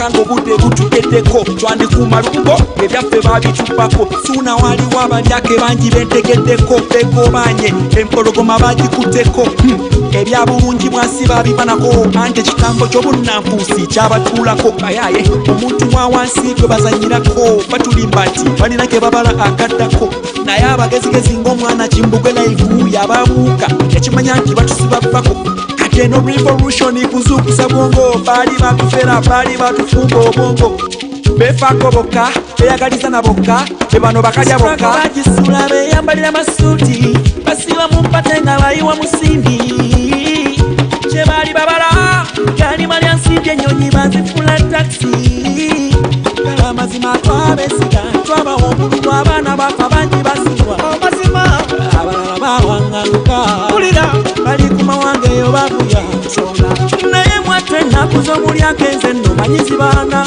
nalime wagonda wuya natera kugenda onyingiriza ennyindo lindako ebinajja naye bwenfuna federo nawo n'ebinajja kano kama kabulira oyo gwennesiga kagamba munago okwesigwa kano kama kabulira oyo gwennesiga kagamba munago okwesigwa